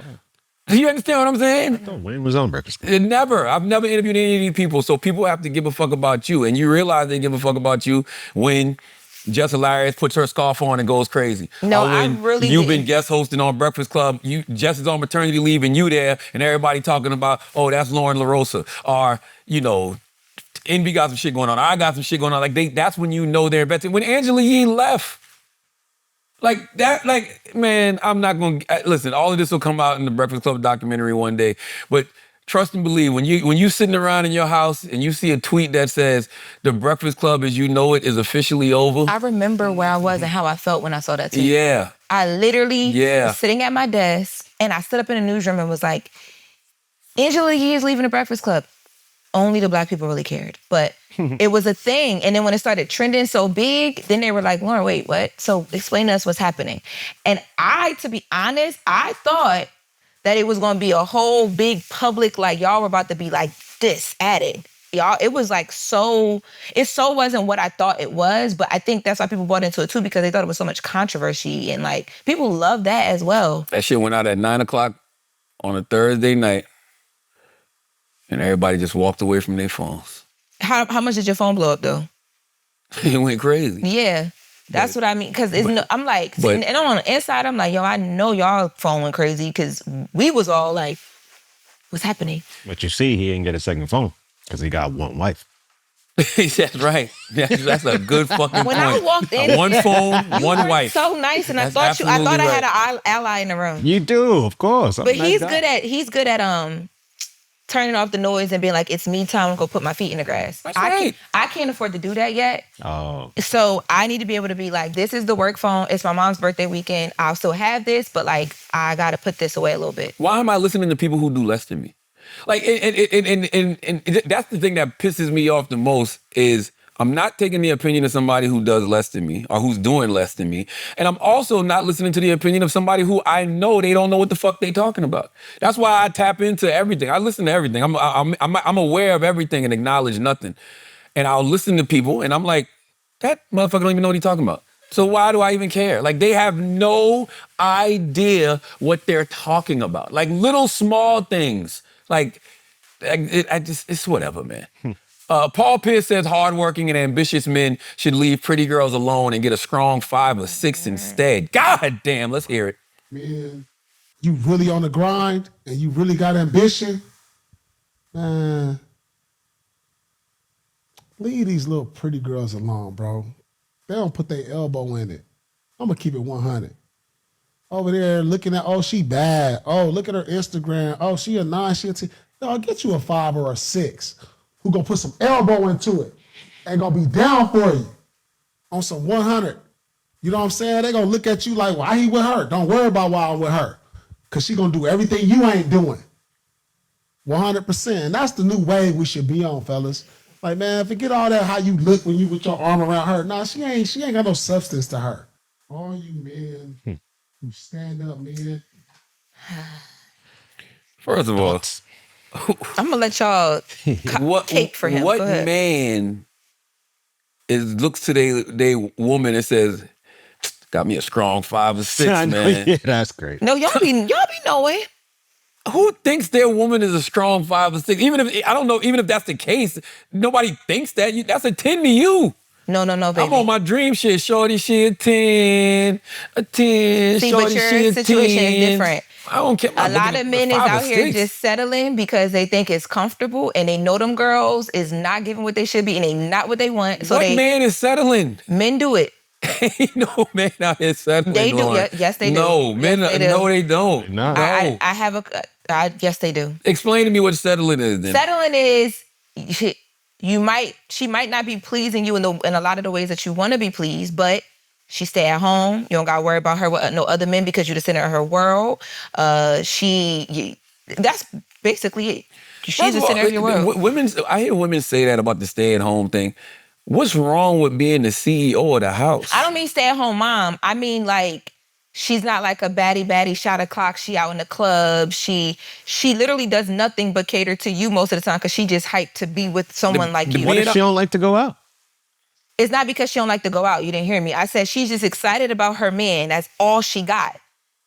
So she's there with you. And you don't have a lot of men trailing behind her. So you don't got to worry about who's in the DM, who's whatever, because she might get like a little bit, oh, you look nice today at work, but that's about it.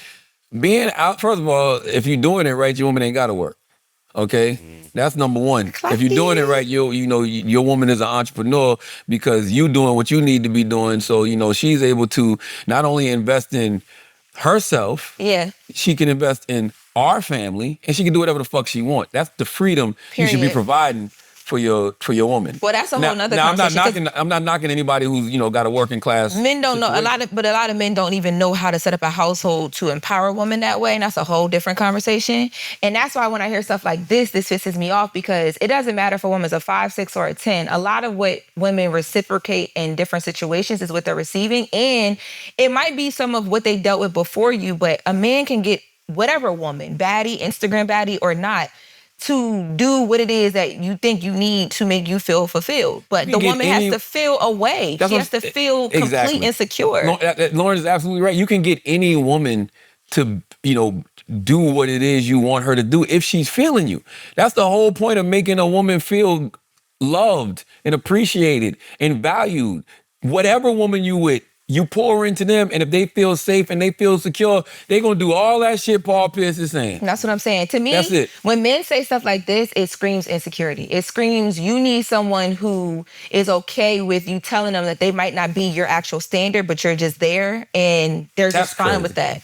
There are women who take that. That's crazy. Well, I agree with you, but there are certain women out there that they just want from guys. Or they put out that image that like, hey, I just want a guy that pays for this. And that's facts. They just want to sit home and be pretty and travel. There's tricks for that. And there are also men who are okay with women that are. So I think that's what he's talking about. He's trying to conflate two different things. Don't get one of those. Get you, a woman who's about something. But are all those women who want men to take care of them in that way, are they all 5 or 6s? I mean, are they all 10s or 9 and 10s Instagram baddies? A lot of them. Who gives they a fuck? Inspired to be. Where does this number thing come from? Don't y'all think this number thing is subjective? Like there's women there's women. 3? Huh? Sorry. I'm 90s rom-com fine. That's what I am. When you think of a number with me, think 90s, nigga. Okay, and I ain't talking about Madden ratings. I'm talking about 90s rom-com fine. Okay, every fine bald head nigga from the 90s, think of that. Think Morris Chestnut. Okay, matter of fact, that's all you think. Me and Morris Chestnut. That's it. Baby, I met that man, and I would never think you could never. That's only because you've seen me without a haircut one too many times. Every time you see him, he's freshly shaven. Let Morris step out without a fresh shave, and you'll be like, oh, okay. I'll be like, oh, he rugged. All I'm saying is the number shit. The number shit is subjective. There's women out here that people think are 10s that I'm like, eh. Like when everybody be on their lights, like, oh, I like light-skinned girls with such and such color eyes, man, they look like pit bulls to me. People still be on that? Yes, I like melanin. Love the chocolate. I like melanin. I like everybody got different types. Who's the finest girl in Hollywood to you? Who? And when I say Hollywood, I mean music industry, acting, everything. Just like celebrity world.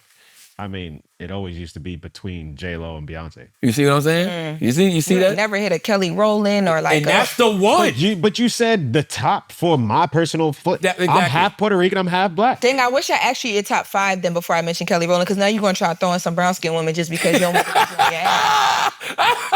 He would have been like Iggy Azalea. And then, by the way, Kelly is the one. Salute to my guy Tim. All respect. I always call Kelly the Godiva chocolate goddess. She's the one.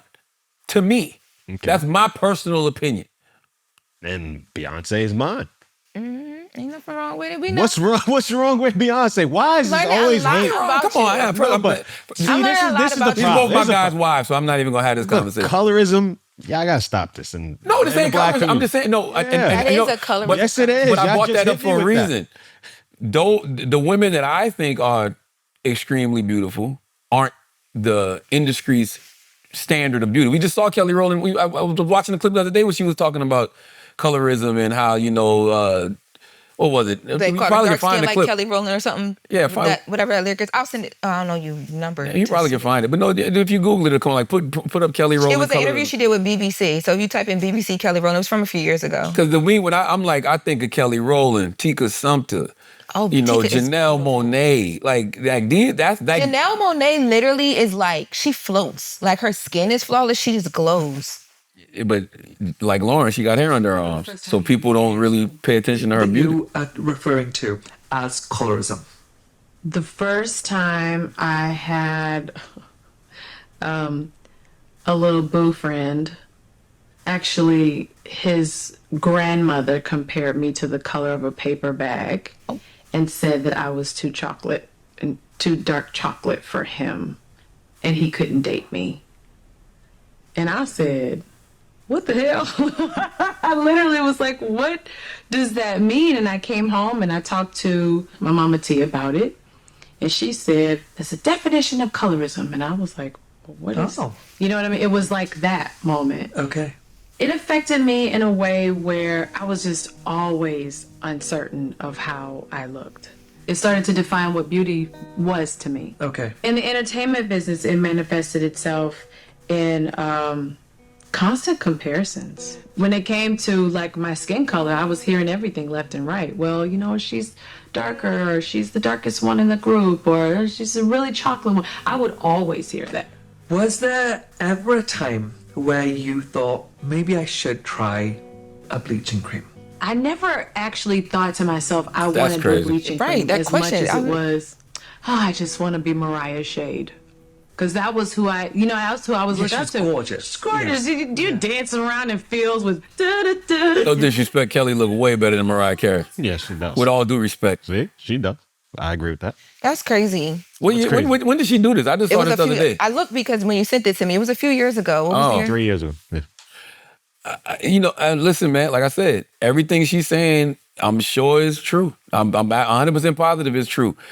But that ain't my world. Because Kelly and Mariah Carey, God bless Mariah Carey. Salute to her, with all respect due. It ain't even close to me, personally. I agree. And then when she said the thing about the boyfriend who, Paper bag test? yeah, like this, like what the hell? I'm not exact opposite. Sometimes, man, I'm laying there and I look at my wife and all that melanin, and I'm like, why would you ever bring a beige pit bull into this house? See, why you got to do all that? Yes, because my mom is like, and no disrespect to a white woman, but that's even crazier. yeah, I mean, love who you love, people. Love but who you love. I'm just telling you. I also am not a person that I couldn't. I did go on one date with a white man before. Are you totally against interracial relationships? I am totally against it.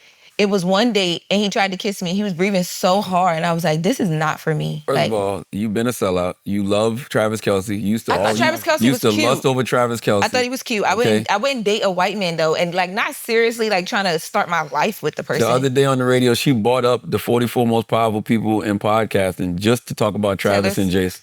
No, just to talk about Taylor Swift. Just to talk, well, whatever. Yeah. You know what I'm Just saying? talk That about was Taylor Swift. fucked But up. anyway, I think that's crazy that it's like all dark-skinned and brown-skinned girls have this like thing, like that moment where you thought about like, dang, okay, I'm brown-skinned. Because you got silly motherfuckers saying that they're 5 and 6s. There's a standard of beauty that this bullshit ass world and industry has had for so long that looks at people like her and they like, eh. And to me, it's when I say it's the exact opposite, it's the exact motherfucking opposite. That's why I think it's fire that me and Jess are on Breakfast Club, because Me too. we're both. I told her this one time. I'm like, yo, when have you ever seen two brown-skinned, like real black girls in mainstream media? Breakfast Club is mainstream media. I say that all the time. I look at think them too and I'm that's like, so yo, it feels fire. so good to have all this motherfucking melanin in this room. I'm serious. Like, And Envy Balances is out. And then you call Envy a waffle colored Negro. well, listen, I believe in colorism, but I believe in it the other way. Why? Because of the fact that dark-skinned people have been getting shit for so long. So yes, we need to give it back to some of the waffle-colored people. And you know what? Just like white people, as soon as you start to experience what you've given people for so long, now you want to stop. Now you like, okay, y'all going too far with it, you know? Now when the rabbit got the gun, it's like, whoa, whoa, whoa, whoa, whoa, whoa, whoa, whoa. I cheered when Nino Brown stabbed that pretty motherfucker from the bank, Christopher Williams, in the hand on New Jack City. See, like you said, pretty Cheered. motherfucker. Yeah. And Hey, then look at you. when Nino, he stabbed him in the hand, he choked him, and he said, I never liked you anyway, you pretty motherfucker. See? There's only 2 light-skinned men that I've ever really vibed with. My boy, DJ Frosty, and DJ Envy. DJ Frost, from Jersey? No, Frosty's from South Carolina. That's my guy. That's my brother. And Envy's my brother too. Like, but like that, they the only 2 light-skinned dudes I really fuck with. But I'm gonna tell you something. They are the epitome of light skin.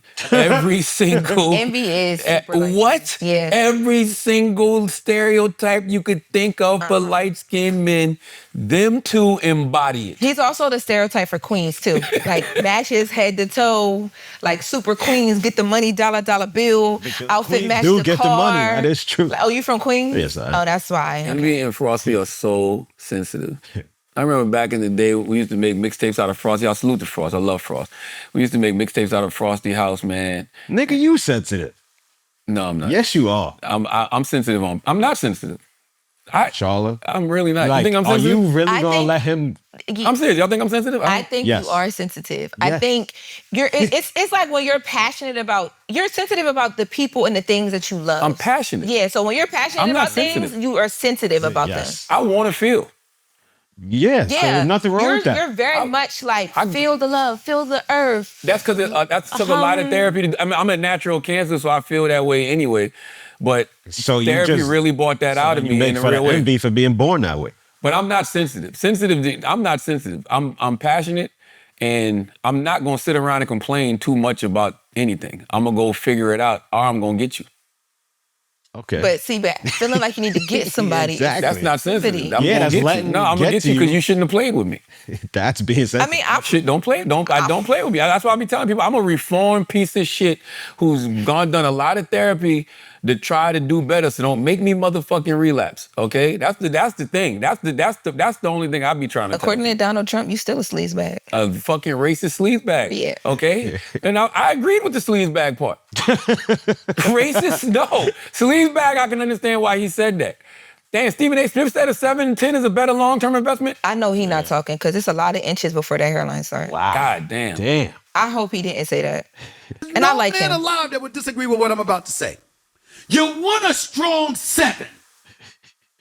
Let me tell you why. 10, too much maintenance. Too much, because she knows she fine. And you're expendable. She could take you or leave you. A 9, that's a problem too. Because you got enough people telling her she's a 10, so half of them acting that way. And by the way, the ones that ain't acting that way still require more from you than what others might. And so you got to be up on your game. That's problematic. 8, that's ideal. Because that's really, really good looking. She got it going on. But at the same time, there's a level of independence that comes with it, which is never a bad thing until she's so independent that she's making you feel. No man alive. I need to ask a question. Hold on, wait.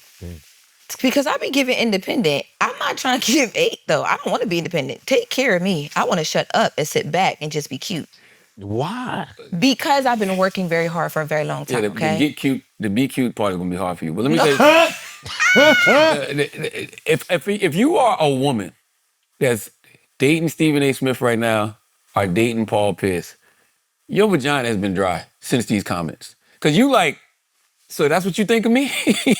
You think I'm a 5? You think I'm a 6? You think I'm a 7? You just with me because I'm a long-term investment that just, I don't, what did they say? Do what I say or whatever. I'm just saying, if I'm a woman that's dating them or a woman that dates them in the future, am I not thinking about these comments? You are, because every woman, I don't care if you might deem her a 5, in her mind, when she get herself together and she's dressed up and she feel good, she feel like she a 10.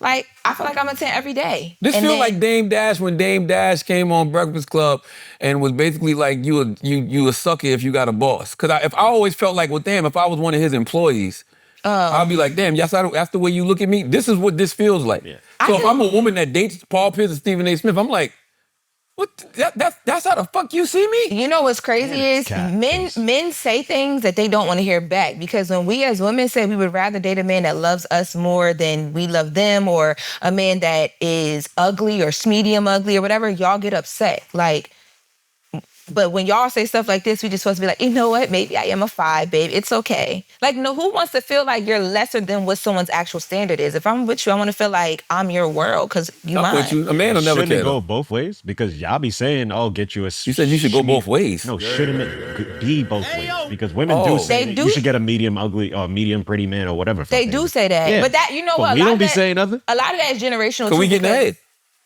If we was sucking the dick, we would feel away. But who gives a fuck? I don't care if I could be a medium ugly nigga and you want this pretty girl want to suck my dick, do your thing. Yeah. I be looking at my man and I just be like, you are so fine. Is he a lineman? Like, you trying to be funny? No, I thought maybe he's dating like a football player or something. I don't know. No. Did he used to play football? He used to play at sports. It wasn't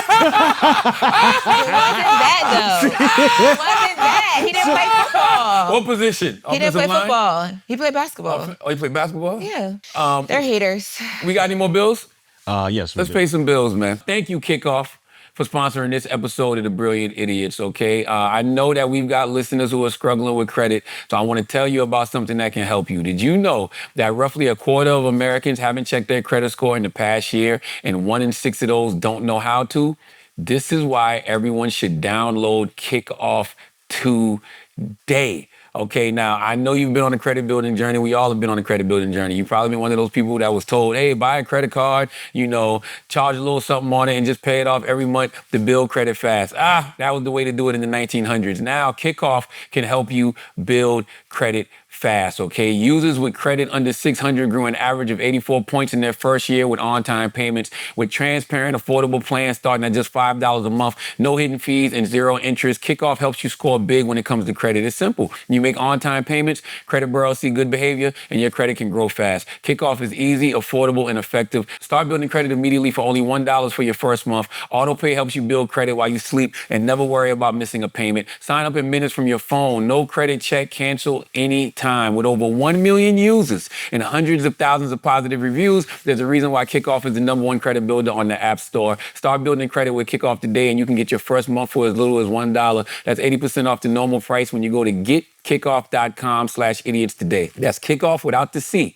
Okay, getkickoff.com/idiots. Must sign up via getkickoff.com/idiots to activate offer. Offer applies to new Kickoff customers first month only, subject to approval. Offer subject to change. Average first year credit score impact of plus 84 points. Vantage score 3.0 between January 2023 and January 2024 for Kickoff credit account users who started with a score below 600, who paid on time, and who had no delinquencies or collections added to their credit profile during the period. Late payments may negatively impact your credit score. Individual results may vary. Let's get back to the show. I want to salute. Guys, this episode has been brought to you by The Chew, okay? The Chew, Blue Chew. Same active ingredients inside Viagra, Cialis. This is The Chew, the one that we rock with, the one that you stay rock with, okay? Keep your girl happy, your side chick happy, and your wife happy. You're going to have plenty of stamina when you got the hardest meat on the planet. Yes, it's uncomfortable doing this ad while I'm getting my hair done, but we're going to power through and hope they don't understand what I'm saying.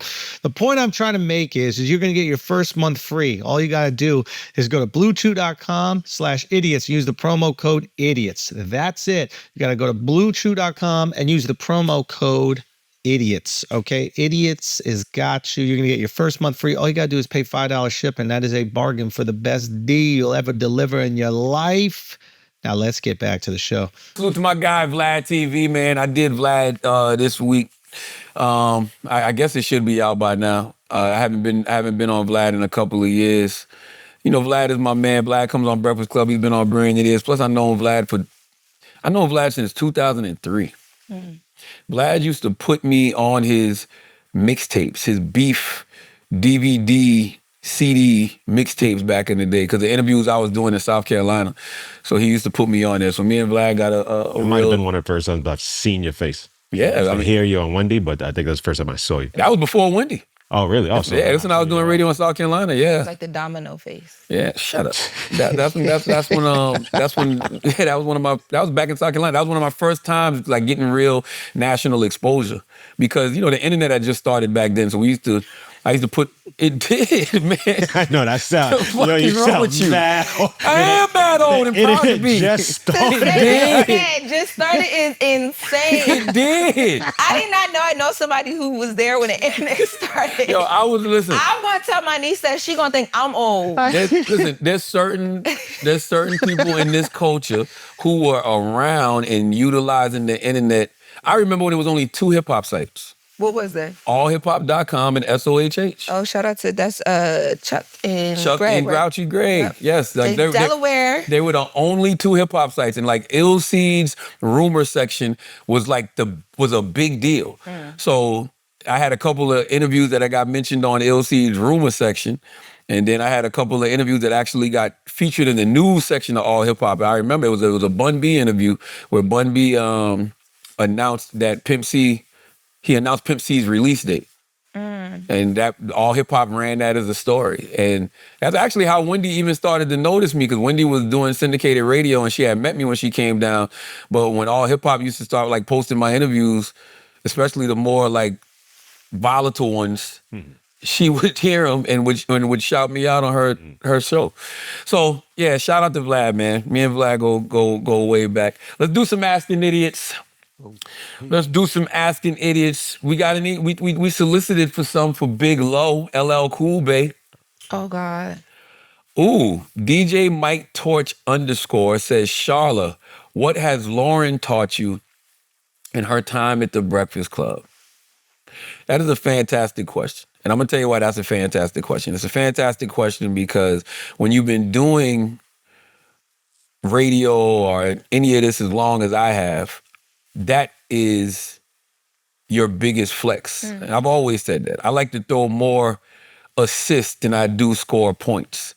So as I'm teaching Loren or Jess or a Nyla or, who's ever in the space, I'm relearning a lot about how I teach. Because as you said, I might yell. You know what I'm saying? And I'm not yelling. I want y'all to be clear. I'm not yelling at Loren. I'm passionate, so I'm yelling in the room. You know what I'm saying? I'm yelling in the room. I'm like, I was about to say I'm on my Diddy shit. That would have been right. I was just thinking that. And I'm like, let me not do that. You ever seen when Diddy used to be passionate? They're gonna be like, that's why she was at that trial so much. She been going through her dick. So, like, no, please clarify that, nigga. Please, the fuck. But no, that's like it's a passion, right? And it's like I'm learning how to teach, and it's also something with fatherhood too, because all your children are different, and I don't ever want to teach the way that I was taught, because the way that I was taught wasn't necessarily the right way of teaching, because my dad used to try to raise me out of fear and not love. So I always want them to know that I'm coming from a loving place, and I see the greatness in you, right? And so I'm only pouring into you.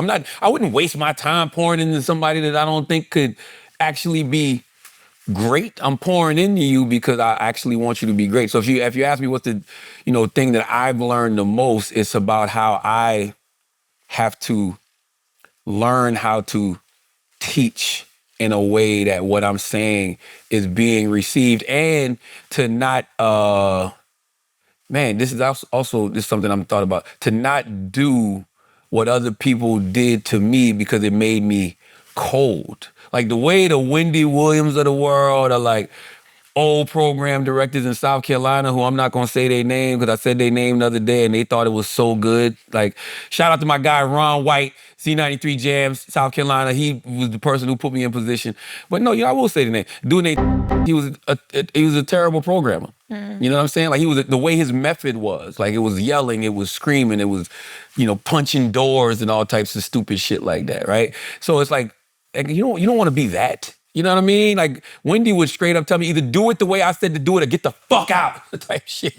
like literally, I don't want that. Yeah. So it's like I want them to learn on their own, but I also want to try to help them avoid a lot of the pitfalls and obstacles that may come up, on this journey as well. So I'm just learning how to be a better teacher, and also just keep reminding myself that I still got to be a student as well.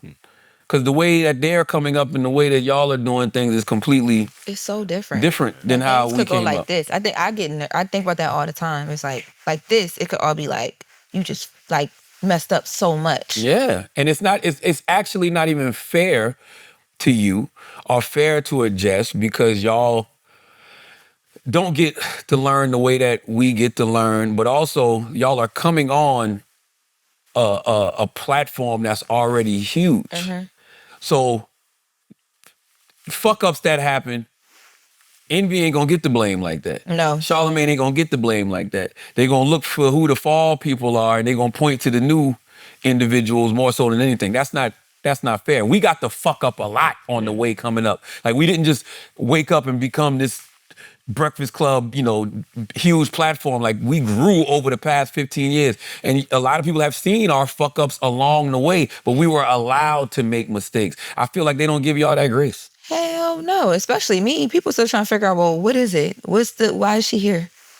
But it's pros Me and too. cons. It's pros and cons to it because a lot of people. I'm trying to figure that out about you too. I'm like, what'd you say, Alex? No, there's pros and cons to it though, because like, yes, people are looking for the scapegoat, but at the same time, they're on such a big platform where if they perform well, you get like instant notoriety. Absolutely. Where a lot of people have been trying forever and never get a look. So, That could be a bad thing too, though. Yeah. Because I put the weed in the motherfucking bag. That's a law that I live by. Yeah. I learned that from the movie Belly. Like, when DMX and Nas was sitting around and the two young boys was like, yo, we want to get money like y'all niggas. We want to be getting it like y'all niggas drive the cars that y'all driving, blah, blah, blah. And DMX was like, man, shut the fuck up and put the weed in the bag first.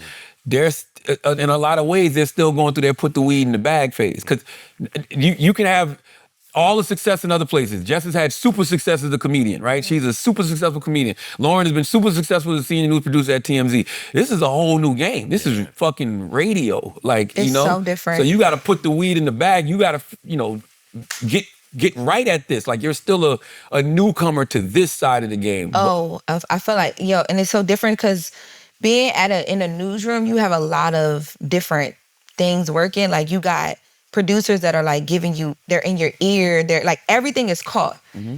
With y'all, because radio is so real, so raw, so like in the moment, there's so many things that aren't caught. So when something happens, it's on you. Like, that's so different for me. But that's the beauty of it, and I'm glad I asked. That's the other thing I'm learning too. That was a great question, DJ Mike Torch. The other thing I'm learning is I'm learning to appreciate radio again. Even though I know I love radio. I'm a radio guy. I am a radio head. Radio has completely changed my life. There would be nothing else happening in my world if it wasn't for radio. There'd be no book publishing. There'd be no, audio scripted company with Kevin Hart. There'd be no Black Effect Podcast Network. There would be no, real. I mean, I would probably still be doing mental health advocacy, but not to this level. Like, there wouldn't be any of that without Breakfast Club. So to watch y'all go through this journey and see how radio is turning y'all up, Mm-hmm. and that's why I ask y'all. I'm like, yo, you was like, tell me, like, how different is being on? I'm asking you right now, how different is being on Breakfast Club than being in other places? I can't even put it into words, but it literally changed my life. I underestimated the power of radio until I got on the Breakfast Club, and I understand that Breakfast Club is different because of how big the show is and the market and all of that. But even with Breakfast Club, and I was a fan of the show before I got on the show, I don't think I really understood, but the impact, the way that people lock into you, the way, like, I feel like if I do this the right way, I won't have to worry about anything I ever want to do. I can amplify and like really build, like, here's something I could do, and my niece can be good, my kids, and it's all because of the radio. In 2025, to me, I thought that was a joke. Like, radio, right? Look at what Kiki and Zach and Tone are doing in Chicago. They've been turning up so much in Chicago that now they on Shade Room. You know what I'm saying? And like, people are knowing them. Think about somebody like Kendra G. Kendra G was doing mornings on WGCI and at the same time doing her single lady show. Now she don't even do the radio anymore. Somebody literally texted me last week and was like, yo, I want to get this Arthur on Kendra G's show in Chicago. I'm like, Kendra G don't do that show no more. But that's what they remember. They remember her doing radio, and now she turned up, doing her single lady show. I'm saying radio still has so much power. Think about Letty in fucking LA on Power 106. Yep. Like, come on, man. Yeah, I never thought that was possible unless you were like you and Envy and Angela Yee, where y'all had already been doing it for generations prior to me. So you can still turn up. Yeah, now I'm like, yo, people are crazy. Like, you gotta have like one thing that drives everything, and the Breakfast Club is like, man, I literally can't put it into words. By the way, LA radio stations, y'all tripping. DJ Head and Gina Views should have been on somebody's show during afternoons, on somebody's station during afternoons. You bugging. Real 92.3 LA and Power 106 are nights or something. Like, you're bugging to not have DJ Head and Gina Views on daily in LA. You're bugging, okay? Shout out to Effective immediately. Oscar B. Savage on him says, how do you balance two guys at the same time, LL Cool Bay, asking for a friend? LOL. Can we please put this narrative to rest? I can't I do don't it. deal with multiple people anymore. I deal with one person, and it has At a been time. One person at a time. one person. I have one person that I deal with, Okay. and he's going to be my husband. And you might not come to the wedding. You need to tread lightly. So you don't have two guys, is what you No. saying. All right, well, back in the day. Back in the day, I mean, everybody just they play their roles. You know who to call for the fun. You know who to call for the funds. You know who to call. Like, it's just, you got different reasons you call people. That was play. Wow. For real. Damn, yo, that was play, yo. One for the fun and one for the funds. But that was. I couldn't trust you. But why not? That was wild. You know, when you know, well, first of all, I was single and I'd been in a relationship for a long time. So I had to take the time to figure some stuff out. But it made me appreciate everything that I have now. Like having everything just in one person and it actually being a person you're attracted to and you want to be around and I'm like, okay. Two nigga low. Yeah. No. What else we got? I don't want to talk about that right now. Who's the best politician to never be president, excluding Bernie? The best politician to never be president, if you ask me in my lifetime, I would probably say Al Gore. I think Al Gore is the best politician to never be president, even though he did win. They announced that he won and then announced that he didn't win because the ballots in Florida was fucked up. And who was the governor of Florida at the time? Jeb Bush. And whose brother was Al Gore running against? Jeb Bush, George W. Bush. So Florida decided the election in the year 2000, and George W. Bush ended up becoming president. But I think Al Gore, because Al Gore was talking about, I mean, number one, he came from, the Clinton administration. I already told you, I think when it comes to the economy, in my lifetime, nobody's been better than Bill Clinton. And Al Gore would have came with that economic plan. Plus he was, ringing the alarms on climate change way before, people was really talking about that. So if you ask me who's the best politician to never be president, excluding Bernie, I would probably say Al Gore. As a New York native, I would say Bloomberg. He used to get a lot of flack when he was mayor, but when you look back at it now, like he actually did pretty good. Like he did a pretty good job. And I think on the nationwide scale, he would have killed it. Interesting. Is Michelle Obama considered a politician? No. Oh. She's not. She's absolutely not. _Zeke_818 says, what does the podcast industry evolve into? Ooh, fantastic question. I mean, you're watching it in real time. The podcast industry is evolving into the multimedia industry. Like when you look at podcasting, right?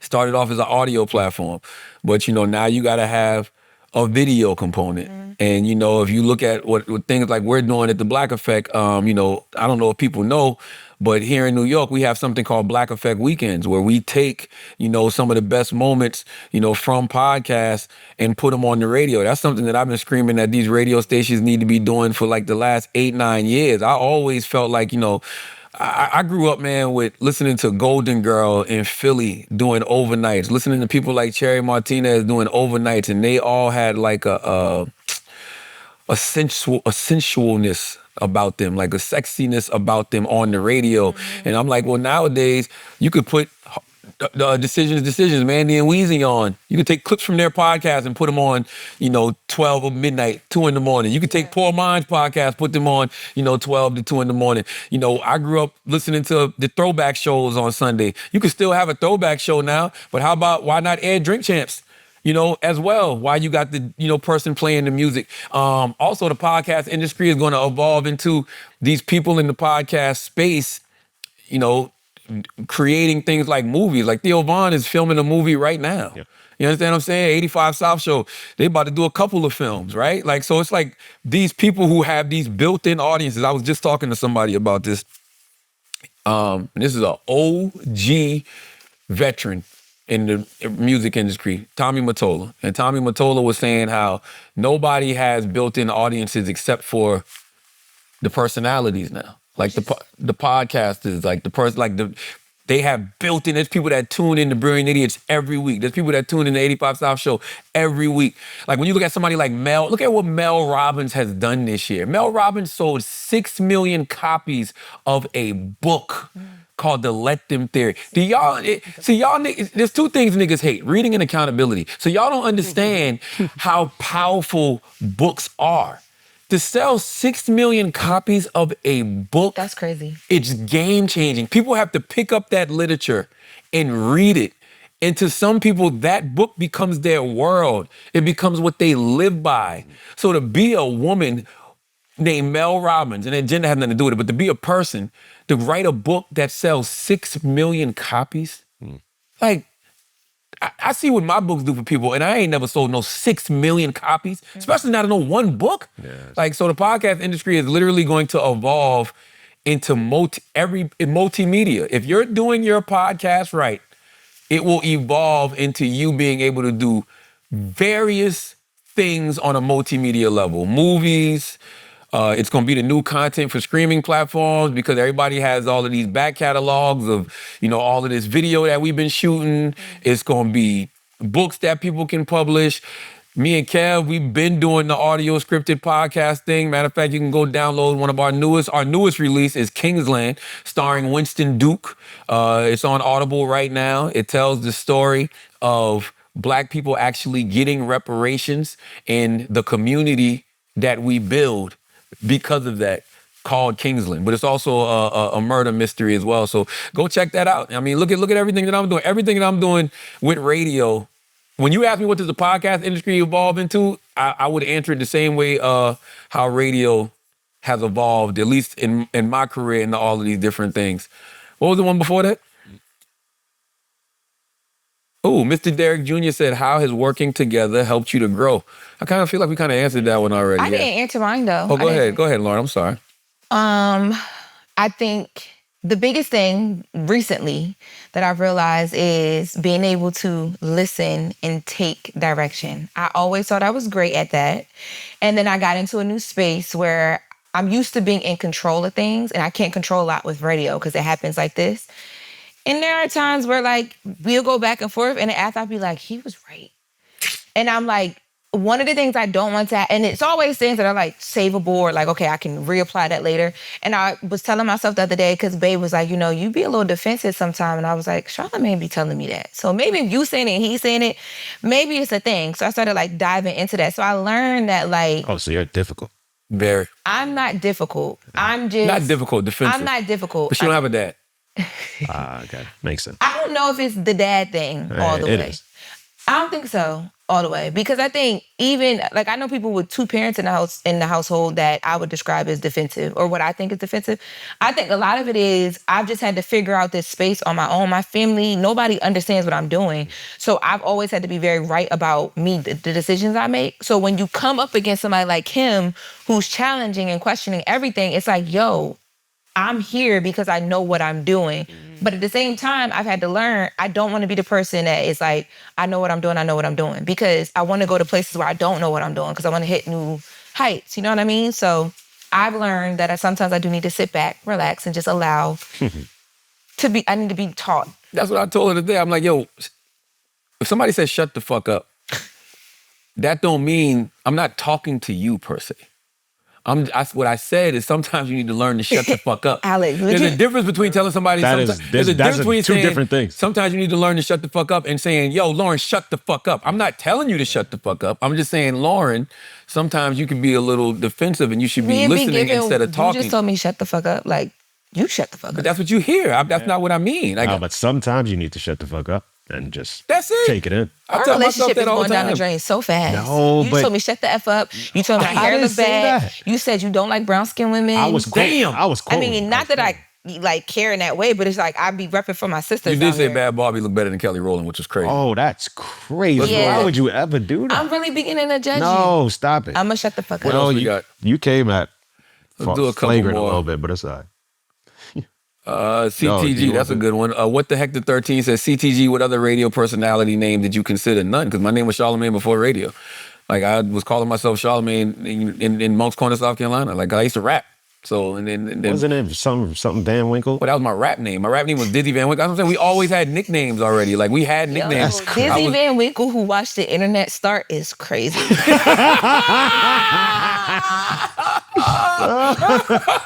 Like, honestly. Dizzy Van Winkle, who watched the internet start. That is crazy.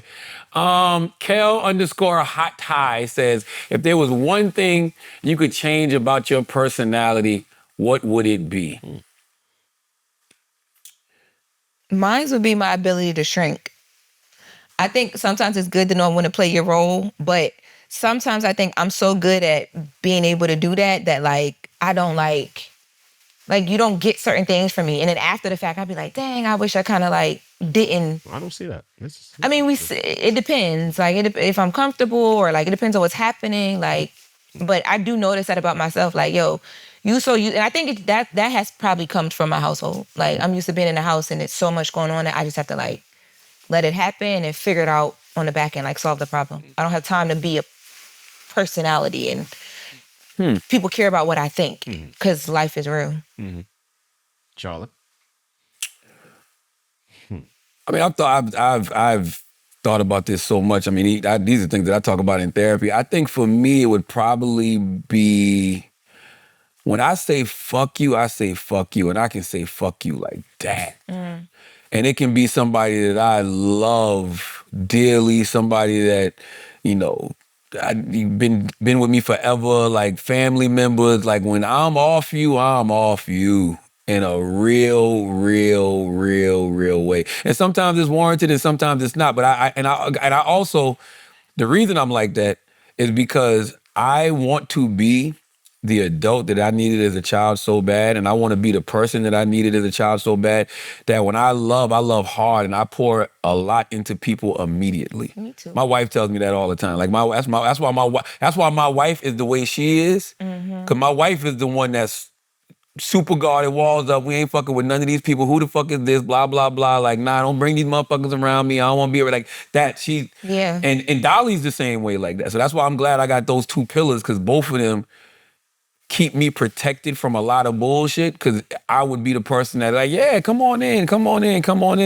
And because I love so hard, and because I know my intentions are pure, and because I know I want to really help all of us win, if you do anything to disrupt that, if you do anything to try to fuck me over or fuck over somebody I love, I'm off you. Yeah. I'm off you. I don't know if that's a good trade or not. I don't know. What else we got? Let's do two more. I don't talk. I don't have anything for anything. What else? Anything else? That was cool. Give me some Loren stuff, man. That was it. They don't have that much for Loren. They didn't have much for Big Lo. They like me. They left me alone. I do want to say one more thing before we get out of here, man. Salute to everybody in the podcast industry right now. What I would really like to see people in the podcast industry do, and I really mean this, is just learn more about the actual podcasting business and learn more about the world of podcasting. Because one thing that I saw this week when I was watching people discussing like the top 44 most powerful people in podcasting, I realized like, damn, there's a lot of people in the space who don't even really understand the space that they're in. You know? And when you look at a list of the top 44 most powerful people in podcasting and you say things like, I don't even know who this person is. I don't know who that person is. Like when you say things, I don't know who Jay Shetty is. That's great. Like, you understand what I'm saying? Like, how you don't know Jay Shetty and you in the podcasting space? Jay Shetty is massive. Like, but that's because anybody can buy a podcast setup. That's true, but you have to know about the industry you're in. Yes. People don't take the time to learn that. They just the podcasting industry is not that old. It's not like hip hop where you got to go all the way back and learn every artist. And like it's still relatively new, and a lot of people that are having like this real success in the podcasting space, it's relatively new. Like Jay Shetty's been out 8 years, 9 years. You know what I mean? Where do you go when you want to learn about podcast? Because you say that, but there's so much podcast and so much information. Like, where do you go to learn and like watch stuff? My entry to podcasting was different because of the Chris Moreau. We call Chris Moreau the Podfather for a reason. Like Chris Moreau is the person who introduced me to podcasts. Chris Moreau told me 12 years ago, there's two things you're going to have to do. You're going to have to write a book and you're going to have to start a podcast. And I tell this story all the time, but I was arrogant. I'm like, a podcast? Why would I start a podcast? I do more than radio. And he was like, trust me, this is where the industry is going. And when I sat back and I was like, you know what? I have been fired 4 times. I don't know how this Breakfast Club shit might turn out. So it would be cool just to have your own platform. And then you saw what Combat Jack was doing. You know what I mean? You saw, I think the Read had just launched. Joe Rogan had just launched. The Champs podcast with Neil and Moshe Kasher was around. So I was like, you know what? Why not? And he was absolutely right. I started my own podcast. brilliant idiots, and now the rest is history. But I learned so much from him, and I had to observe so many other podcasts back then. Like I had to know who Joe Rogan was, right? Like I had to know, who the Chance podcast was. So it's like all of these people that started to come into space, I always paid attention. Right. And because of podcasts like, the stuff you should knows and, podcasts about extraterrestrials and aliens or like, news podcasts like The Daily or the New York Times. Like I've always been a person that takes in a whole lot of information because I want to know what's going on. I don't want to look at the top 44 people in podcasting and not know why they're on this list. Right. You know what I'm saying? You learn by reading articles like The Hollywood Reporter, 44 most powerful people in podcasting list. Like it's talent on here, it's executives on here, it's agents on here. When I was young and lists like this would come out about hip hop, I would read them. When lists like this came out about business, I read it. Why? Because I want to know who's who. I want to know who the real players are. Who should I be studying? I want to know what everyone is doing. That's how you know if a person is serious about the field they are in or not. But most of y'all just hate on the people you should be learning from, but it's right there in front of you. So that's all I'm encouraging everybody to do. I know that we love hip hop and, we love, this era that we're in, and we love the circle that we're in, but step outside of that circle sometime. Do your due diligence to see why these people are on the list. Because the shit that you might see on your algorithm all the time, there's a reason they not on that list. They not on that list because they not doing those type of numbers. Now, I do think, I don't know why Wallow and Gilly wasn't on the list. They should, I'm pretty sure they were on the list last year. I don't know why they weren't on the list this year. But go look at these people and see why they're on the list. They're on the list because they're doing the numbers. They're on the list because they got cultural cachet. They're on the list because when somebody like the Hollywood Reporter goes to look at who's really getting the downloads, who's really making the money, it's those individuals. Who's having real world impact in whatever space that they're in, it's those individuals. So I'm just challenging everybody. Go out there and do your due diligence as to why these people are on the list, because it really was it fucked my brain up this week to see people saying things like, this list is ranked. Right. And this person, salute to Smartlist. They were the first people in the article. No disrespect. They are not the number one podcast in the podcasting game. Trust me when I tell you Mel Robbins and Joe Rogan are having way better years and have been having way better years for a long time than Smartlist. Smartlist has done some great deals, and I'm not shitting on them in no way, shape, or form. I'm just telling you that if you knew about the podcasting game, you wouldn't say things like, oh, damn, Joe Rogan is number 17 on this list, and think that Joe Rogan has somehow fell and lost relevance. Like, you just don't know. Right. That's all I'm saying. You got to know who Jay Shetty is in the podcasting game. That's it. Come on, man. Come on. That's all I'm saying. So anyway, Loren, tell them where to find you. Loren LoRosa everywhere. It's Loren, not Lauren. Loren. Loren LoRosa everywhere. Loren LoRosa TV for all the behind the scenes of the Brown Girl Grind. Brown Girl Grinding is the group chat on Insta. All the inspiration and the God that you need. And the latest with Loren LoRosa daily. It's your daily dig on all things pop culture, entertainment news. That's all the places. Yes. You told them to download the latest, right? The latest with Loren LoRosa, I did. Okay. I was reading, so I wasn't paying no attention. Which is something I also got to remember to pay attention to them when they talk. See, I was being You nice. can't tell people shut the fuck up if you're not really listening to them. You know what I'm saying? Ain't that crazy? When you're not even do that listening. a lot to me. You'll be sitting right next to me and you'll be like, you'll say something and I'll literally be like, I just said that. Yeah. But you ain't say it that way. As always, you listen to this podcast, you think we're smart, you think we're intelligent, you think we're brilliant, you're absolutely right. If you listen to this podcast and you think we're just a couple idiots who don't know shit, you're right too. It's the Brilliant Idiots Podcast. Thank you for listening.